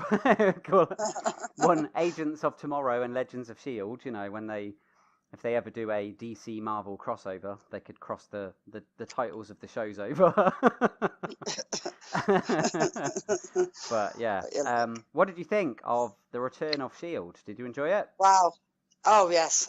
I knew you would. Yeah, I loved it. I thought it was great. Yeah, so we started off with Fitz was frozen in some sort of pod or something. Yeah, it was the pod that we saw the previous season. With that weird little man. Yeah, Enoch, the alien robot thing. And there was some sort of alert on the ship, and the ship got torn in half. Because he said, because he took him out of the cryopod, and he said, I have to get you to safety. And he said, the variables, things have changed. There are new variables, so we have to change our course of action, and I have to get you to safety. And then, yeah, like you said, then it showed out in space, there was a big ship, and this big beam of light just came and just tore the ship in half. So it's like, oh. So it's like, what's happened to him? And then it came to a year later, S.H.I.E.L.D. were flying towards the wreckage. They'd gone looking for him. Yeah. Daisy, Gemma, and those 2 other people. I can't remember their names. Piper is the girl. Oh, yes. And then who's the guy? What's his I name? can't remember his name. I can't remember it Anyway, either. they were caught by some aliens because they landed on it, on the ship. No, they didn't. No, they landed They on landed on a planet. On a planet, and they got told they had an unauthorized. They're not allowed to because they weren't authorized to land there. So they had to prepare to be boarded to have their credentials checked. And that was fun because they were going, "Who are you?" And then the guy next to him was looking at the thing, thinking, "I know who she is. Well, Don't want to talk to her." Yeah, because they had a scanning device, didn't they? So they scanned her face, and then they were waiting for the results to come back of who she was. And then the guy stood next to the sort of the main alien character, sort of looked a bit panicked, and then he showed it to the boss, and then it was like, "You're Quake," and she's like, "Yeah, that's right." And then she's clearly got. I mean, after we saw in the last season when she got injected with that stuff, which has made her even more powerful, she's got better control now because she was able to just destroy their guns without affecting them. Yeah, she sort of mangled them all up, sort of, and then that was it. And they they scarpered. Yep. And then they caught him, the alien guy. Yep. Because they wanted was fuel originally, didn't they? They wanted fuel and they wanted information. Yeah, they wanted answers to if they knew when, because they were obviously patrolling that area. Did they know what basically happened out there? Mm-hmm. Meanwhile, back on the lighthouse, Mac is trying to decipher some sort of signal that's coming through. Yeah. There's a message, a signal, and they got the coordinates for it, and it was some sort of paranormal thing was going on. They went to a playground, some kids were playing, and then all of a sudden all these birds came out of the ground. Yeah. So what? And then a man came out of the wall. Yeah, that's. And then another guy tried to come out of a wall and got stuck halfway through the wall. Yeah, so it was a big sort of burly guy came through first, and then the other guy was coming through, but then the portal went wrong, and he got stuck in the wall, and he didn't sort of materialize through properly, and it was like, oh no, what's going on? And they obviously established, and I think. We need to mention this specifically because I wonder whether this is going to prove to be more important as the series goes on. They said that they'd been, over the course of the last year, they have been tracking these strange anomalies and that they're energy anomalies and they're, unsure what they are. And it's, it's like, what could they be? Are they from another reality? Are they from space? Are they, where are these things coming from? So that was an intriguing mystery, and was that the bit when Mason that were hovering above it, and then the guy on the ground shot the plane down? Yeah, and yeah, because they were trying to. They were like, "You down there, stand down and put down your weapons and everything like that." But obviously he didn't, and he got away. So then you had back at the lighthouse, which is now their base of operations. Yeah. We got introduced to a couple of new agents. Yes. So they've clearly started rebuilding S.H.I.E.L.D. now. They've recruited more people. And you had these guys, and there were two guys. One of them was a fair-haired guy, and one was a dark-haired guy. Babyface. And, they were proposing ideas for what could be something to do with these anomalies, and they mentioned something about ley lines. Yeah. And about how it could be something to do with ley lines, how they're seen as places of power and places of energy and lots of legends and lots of cultures, myths and things like that. And they were like, well, we'll investigate this a little bit further, we'll see. But Mac was a little bit, I don't know, I'm not sure. And Mac's being a bit weird and being a bit aloof. Yeah. And they had like Yo-Yo and May was sort of talking about that a little bit and sort of saying, he's been a bit different since Coulson died and since he took over. It's weighing on him a bit. Because he said something about he had to check in. And then one of the agents went, but who does he have to check in with? He's the boss, so who would he have to check in with? And it's like, and then we saw him. And then we saw Coulson, and it was a hologram of all the times when he's sort of giving him advice and stuff. Yeah, so it was like... he was like trying to feed off the information of how he would have gone about things to get some information. And then May came in and he said, and it had been a year since he'd apparently passed. Yeah. And he said, well, at least you guys got some time to spend, because obviously ended it with her on. She'd gone to this lovely island with him, hadn't she? To But Tahiti. she'd obviously spent some time with him before he passed, Mm-hmm. and it apparently be a year to the day since it all happened. Yep. And he's still really missing him and feeling like, I don't know how I'm going to do. I'm not as good as him. How am I supposed to take over from this amazing guy, basically, Mm-hmm. wasn't it? Yeah. And then we nip back to the other guys in space, and Gemma had the alien upside down Yeah. to find out who shot the ship in half and what happened to it, basically. And then we found out he had the other half. Yeah, so he told them, because it was like a junk planet, wasn't it? Yeah. So he told them where to find it. So he was like, but there's nothing there, you won't find anything. So then they went there and they found the pod, but they opened it and it was empty. It's empty. And they were just like, right, that's it then, dead end. We got nothing. We can't, how are we going to find him now? This is it. Mission's over. So Daisy made the call of like, we got to return to Earth because we can't do many more jumps. We're running out of energy. There's only 4 of us. We need to go and regroup. We need to see what's going on with everybody back on Earth and see how they're getting on. And Gemma was obviously spending time on her own and being a bit weird. And she actually was sleeping in the pod, wasn't she? Yeah, she got in the pod. Yeah. It was good that she went in the pod. Yeah, she got in the pod and she found something in there, an alien script. Mm-hmm. Which was giving them another location. Yeah. If they went to it, it was leading them into deep, deep space. Yes, right into the heart of the Milky Way. Mm. What did they say? The sweet center of the Milky Way, or something like that. Yeah. And she said, if he was in this pod for this amount of time, I know what Fitz is like, and he would have been looking at things to occupy his mind. So he would have been looking at this writing over and over. So she believed that was a clue as to where he could be. And they were like, but this is a hunch. You've got, you're literally going on a hunch. There's nothing else to base this on. She's like, I know Fitz. I know how Fitz's mind works. But they were never like, gives up, does she? Yeah, and they were like, I don't know. I'm not sure, about this. And she was like, no, we need to do this. We can't give up. And then you obviously had the guy. It's like he has a kid, he has a kid. He had a kid. He wanted to go home to his family, and then the Confederates found them, didn't they? Yeah. So the Confederacy, who were introduced last season, who are this collective of different alien races, they're looking for them. So it's like, okay, so they're sort of like the galaxy's most wanted at the moment. Yeah. And they were like, we need to hide. So they turned all the lights off, and they were hiding. Under the debris, weren't they? Yeah. And hoping they didn't see them. And they were whispering, and she goes, it doesn't work. Does she say sound doesn't work in a vacuum? And then he goes, you feel better. But they had no option then, did they? Because they found them. Yeah, because they thought, oh, maybe we'll be safe. And it looked like it was passing, but then they were like, oh, it's turning. Yeah. So Daisy said, we've got to jump out of here and got Piper to do it. But unfortunately, unbeknownst to them, she'd already changed the coordinates. To go to this place that she found go on to that the planet where Fitz might be. And he said, I'm sorry about this, but I had to do it. And then she'd already pressed it as she was saying that. And then... Yep, and off they went. No, where have they gone? So they've gone off somewhere.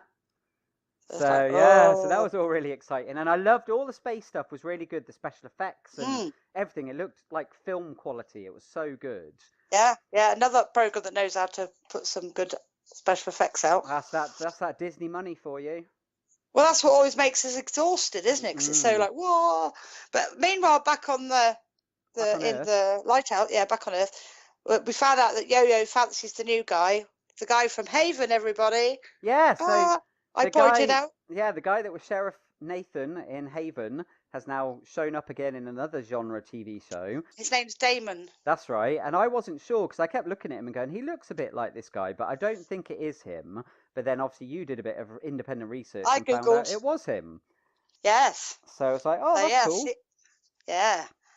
And then we had the bit where Mac had gone to the bar, and this was one of his many places he goes to chill, the church, the bar, and I don't know where the other one was, he said. Yeah, well, I can't remember the third place. So Maze gives him a file, and then she said something about going to see some higher-up guy, and he goes, oh, I couldn't do that. And she goes, don't worry about it, he's at the other end of the bar. Because they were on about recruiting people, because earlier on they'd had the conversation about, well, this is great, we've got lots of soldiers now, but we need more brains, because our brains are in space, so we need more brains. And so May had basically found somebody that could be like their head science-y research person. Yeah. And he was like, I'm not sure about this. And, you brought him here. This is my sanctuary. And she's like, oh, stop it, And she's like, he's at the end of the bar. So they go and talk to this guy. And it turned out it was a link It's like to... a professor or something, wasn't he? Yeah, and it was the university that her husband, who eventually turned into that monstrous inhuman creature, Lash, it was the same university that he was at. And this guy had been, was well known to her and her ex-husband. And she said, he's very clever and he's highly respected and he would be perfect. So they spoke to him, and he was like, I don't want anything to do with. He's not interested, was he? All this stuff and getting all these, dealing with all these extraterrestrial threats and Inhumans and stuff like that. And then Max sort of gave him a little bit of a speech, and he mentioned about Coulson and about what the they S.H.I.E.L.D. were trying to Academy, achieve. building a new S.H.I.E.L.D. Academy of Yes, brains. that was interesting. Yeah, they want to build a S.H.I.E.L.D. Academy, and in order. And then he said, "Your theory really exists." And they told him about space. They said, "Deep space." That's it. Got him. That was what hooked him, wasn't Deep space. Deep space, you say? Yeah. So it's like, you got him now. So there's that. It's like, right, brilliant, yay. And now before we get to the bit where they brought him in, they had that bit, but then we got to see the big guy again, the guy that had come through this portal, and there was a girl as well. A girl and a chap also came through. And another guy, yeah. From somewhere. So they came through from somewhere, and they said that about the preparations and about where they'd come from, and they discussed about the fact that they lost this other guy. I think he said his name was Tinker or Tinkerer or something. Yeah, the one that got caught in the wall. But yeah, he hadn't re-stabilized properly or something. And then they said, right, well, we've got the coordinates for his arrival. And they were talking about him and his, and they mentioned the character was called Sarge. So it's like, oh, okay, so if he's Sarge, that gives the implication that they're not just kind of pirates or mercenaries or whatever. They're like soldiers or something. Yeah. But they said, unfortunately, it's going to be in the middle of a museum or something. So we need to go there and like destroy the building so that he can arrive properly. So they were back at the lighthouse. Yeah. They went off to the museum. Back at the lighthouse, the guy they recruited was looking at that guy in the wall. Because they'd recovered the guy in the concrete, yeah. Yeah, the whole wall. Look, how'd they get that in there? I know. He said something about he was cybernetic. Yeah, he had cybernetic implants in his like, neck and stuff, yeah. And then he sort of came to life at one point and said something. And then he dropped something with coordinates on it. It looked like a pager. Yeah, they said, "Oh, is that a bomb? What is it?" And he goes, "No, these are the coordinates." Yeah, because did they say time bomb? And then he said, less bomb, but there's something about time. And they checked more time. Yeah, there was coordinates and there was also a timer on it. So he got the baby face guy to check the coordinates, and then it was on a ley line, and he went, "Ley lines! See, I called it." So they realised it was at the museum. So they rolled out in force. So the guys, wherever they came from, guys, all going into the museum, and then they realised that the S.H.I.E.L.D. people had arrived, so she was sent out to distract them. Was going, "Oh, my child! They got my child!" To make it out she cut herself, didn't she? Yeah, she made out she was like a normal person in the museum. And go on. So she cut herself before she left, and then she came out acting like she was injured, and she's like, "Oh, they're holding him hostage, and I need your help and stuff." And they're like, "Come here, you'll be safe over here." And then they were all sort of on edge. And then she said something to the guy about turning into butterflies or don't worry. The young guy. Yeah, don't worry, you'll all be butterflies. So basically she said, "Soon you'll be a butterfly," and then the blimmin' museum blew up. But like it didn't just blow up; it was like something out of Independence Day. Well, it went like straight up into the sky, didn't it? Like a rocket had gone through it. And it was this like, whoa, big beam of energy, and then the whole building just went boom. And they were all like laying down, they're all spaced out, there's all this dust and everything. And then all of a sudden a truck came through a porthole. Yeah, massive came out truck. Of the smoke, didn't it? It was a huge, big, heavily armoured, lorry came wheeling out, and then May dived out of the way. May was all looking and watching what's going on, And then the babyface guy was with that girl, wasn't he? Mm-hmm. And he saw a person getting out of the truck and coming towards him, and he says, "Put the gun down." And I won't ask you. And then the guy was going to shoot him, and he says, "I won't ask twice." And then he said, "Wait, you're from S.H.I.E.L.D." And he took off I his said, "You're from sunglasses. S.H.I.E.L.D. Yeah. And he went, "I told you, I don't ask twice." no, but he also took off the I said, sunglasses and went, never heard of them. "Never heard of it. And then he shot him. Never heard of it." Shot him. It's like, no. And it's like, what the hell is going on? It's like, what the hell is going on? But Who is Meg this could guy? see it all, couldn't she? Blurrily, yeah. Meg was sort of blurrily watching it all, and then they just got back in the truck and disappeared. Drove off. Mm-hmm. And then we get our "we'll continue in a moment." Yes. And then we see some like workshop. You know, there's lots of tools and there's lots of, it looks very industrial. And there's a person with their back to the camera and they're sort of humming and, you know, tinkering away with stuff. And then they get something. There's some foreigner talking and they go, "I won't be long, I'll be there in a minute." And then subtitles. They pick up something and inject themselves in the neck with it. And then there's slow turn round to the camera and it was Fitz. And he just goes, "Let's get on with it," or something like that. And he said something about the controller. Yeah. Something about, like, "tell the controller I'm coming," or something. And it's like, who's the controller? Where is Fitz? What did he do to himself? Why are his eyes, like, weird? You know, because it was like, was that injection what made his eyes go weird? Or was the eyes already weird? Or it's like, what is happening here? And I was just like, oh my God. This was I'd amazing. love to have had a camera in your house when you watched that. Because when I watched it, I said, "Oh, you got to watch S.H.I.E.L.D. You got to watch S.H.I.E.L.D." I thought, I'd love to have had a camera to your facial reaction. Yeah. Actually, everything like that happened. Mm-hmm.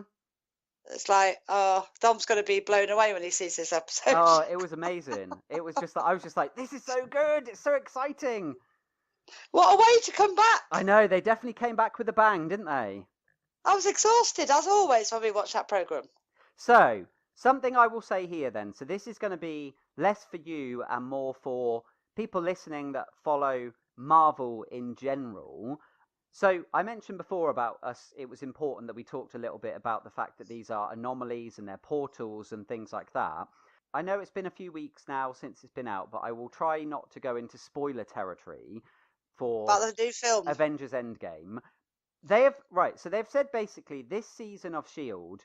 is not, I mean, they've been a bit cryptic. I think they're playing their cards to their chest, and I think we're going to find out that there is more of a connection with the events of the last two Avengers movies than they're letting us know at the moment. But at the moment, they've sort of said, oh, it's not going to be directly tied in, it's not going to be directly connected, and all of this stuff. But I'm wondering whether, without saying too much, those of you that know will know that there were certain things that came up during Endgame, and I can see certain themes potentially being tied in with S.H.I.E.L.D. And what I find really interesting, more than anything, is this whole thing with Coulson. It's like, okay, so as far as we know, the Phil Coulson that we know and love is dead. There is this other guy that is Coulson, well, it looks like him, but goes by the name of Sarge. He is from somewhere else. He has never heard of S.H.I.E.L.D. But then it's like, but maybe it is still Coulson, but it's like a Coulson from another reality, possibly. Yes. Is this what they're going to be exploring in this season? Is the concept of different realities, maybe like everything's multiverse? About parallel universes now, isn't it? Yeah, well, it might be about, because I mean, we've already seen on the DC shows that they've been happily exploring the multiverse for quite some time, and that's all coming to a head with their Crisis on Infinite Earth storyline. But it's like the Marvel shows haven't really gone into that area, although in the comics there is a Marvel multiverse. So it's like, So I'm Did really you not say intrigued. that before about Coulson in the season before? What about? Because there was another film coming out when that one was going to finish. Well, yeah, because Coulson is in Captain Marvel, but that's set in the past. That's set when Coulson is a young S.H.I.E.L.D. agent. That's before. No, there was another film. What was the other film before that? Infinity Worlds or something. Infinity War? Yeah, wasn't that when we watched Yeah, I'm sure when we watched S.H.I.E.L.D. previously, that was you when. said, "Oh, are they sort of tinkering into that without, you said something about that, didn't you?" Well, yeah, because in the last series they did have mentions of Thanos, and they did have mentions of something was coming and things like that. It was when they met up with the Confederacy, and they were like, "Oh, well, Thanos is on his way to Earth at the moment, so we're steering clear of all of that." And then that was why when you had Talbot take the potion, the Scorpion serum or whatever it was, he was like, "I will be the one to have the power to help the Avengers, and I will be able to prevent Thanos from coming," and stuff like that. So they did have connections, with Infinity War, and they mentioned certain things in the last series. So it's going to be interesting to see. Although publicly they've sort of said, "Oh yes, this series is going to be on its own track. It's going to be doing its own story." I'm thinking, are they just saying that for now because they don't want to play their hand too early? Very interesting. But what I find really interesting about all of this is all these things I've said for years and years before all these programs came out. I've always said about the multiverse, haven't I? Yeah. No one ever believed me. I'm not insane after all. Like I said, in the comics and things, they've been doing stories to do with the multiverse for 20, 30 odd years. But yeah, so it was a really solid opening episode. I'm really excited for us, the fact that we get to talk about this on the podcast every week. And I'm just hoping that every episode after this one is going to maintain that same standard and that same level of excitement. Yes. Can I just say something? Yeah. Before we go finish everything, Mm-hmm. Please put some more comments on the page, because we're not getting enough feedback. I really want to see or hear, not just like we're doing a good job and you're enjoying it. You've got to have theories out there. Come on, guys, give us some of your theories too. Yeah, on each time we do it, before we do the next one, so then we could all go, they can go, you could say, I'm right, I had that idea too, or whatever. It'd be really good. I absolutely agree. I mean, getting, not just, positive feedback is nice, telling us we're doing a good job, or this was really fun, or whatever, is fantastic. But, if you're listening to this and you watch these shows as well, you've maybe got your own theories, you've got your own ideas. Maybe you've thought about something we didn't think about, or maybe there was something we missed and you went, "Oh, you forgot to talk about this thing," and then we go, "Oh yeah," because if that happens and we get that sort of those comments, we'll bring them up on the podcast. We will give you recognition. We will mention it. So if you want to be a part of this and make this even more interactive than just listening to us talk and going, "Oh yes, nod my head" and stuff, then engage with us a bit more, and we'll engage back with you. So yeah, absolutely, I second what you say there. Yeah. Good shout, Mum. Good shout. I'd just love to know what they're thinking. So let's see. Yeah, definitely. So anyway, that being said, in line with all of the stuff about the comments, also, if you enjoy what we're doing here, then show us that by giving us a thumbs up. So click that like button and let us know that you're enjoying it. And also subscribe to the channel if you haven't done so already, because the more support we get, the more recognition we get from YouTube, the more people we attract to the channel, the bigger and better things we can do with the podcast and things like that, and reach a wider audience. Tying in with that, you can also continue the conversation by going into my description box and following me on Twitter and chatting to me on there, and also helping us, if you can in any way, by donating to my Patreon or to my Ko-fi to allow us to improve things and support the channel and the podcast. Those kind of things are fantastic. But thank you very much, though, for listening. We appreciate you listening to us ramble on for a couple of hours, because this one is probably going to be at least a couple of hours again, because we had several things to cover. Going forward, at least for the time being, unless anything new comes on the horizon, the episodes will probably be a little bit shorter because we'll have less programs to discuss. So this is probably the last of the bumper ones for a little while, but we'll see. That will do it for this one. So thank you once again, Mother, for discussing all of these things with me and being a part of this podcast. You're very welcome. And very welcome. Also, forgive me if I'm wrong, but is this not episode 10? Yes. So there we go. So we've reached our 10th episode, so we're in double figures. Ooh. So that's quite exciting. Yes. Yeah, I should do my research for next week. Yep. So I'll be all up and ready for when we have the next one. Mm-hmm. Plus, I will be listening to this one again. Yeah, of course. So, I like to listen to the sound of my own voice. Oh. Yeah, well, that's all from me now. Yep, so you take care now, guys. Bye-bye. Bye-bye. Bye-bye. Bye-bye.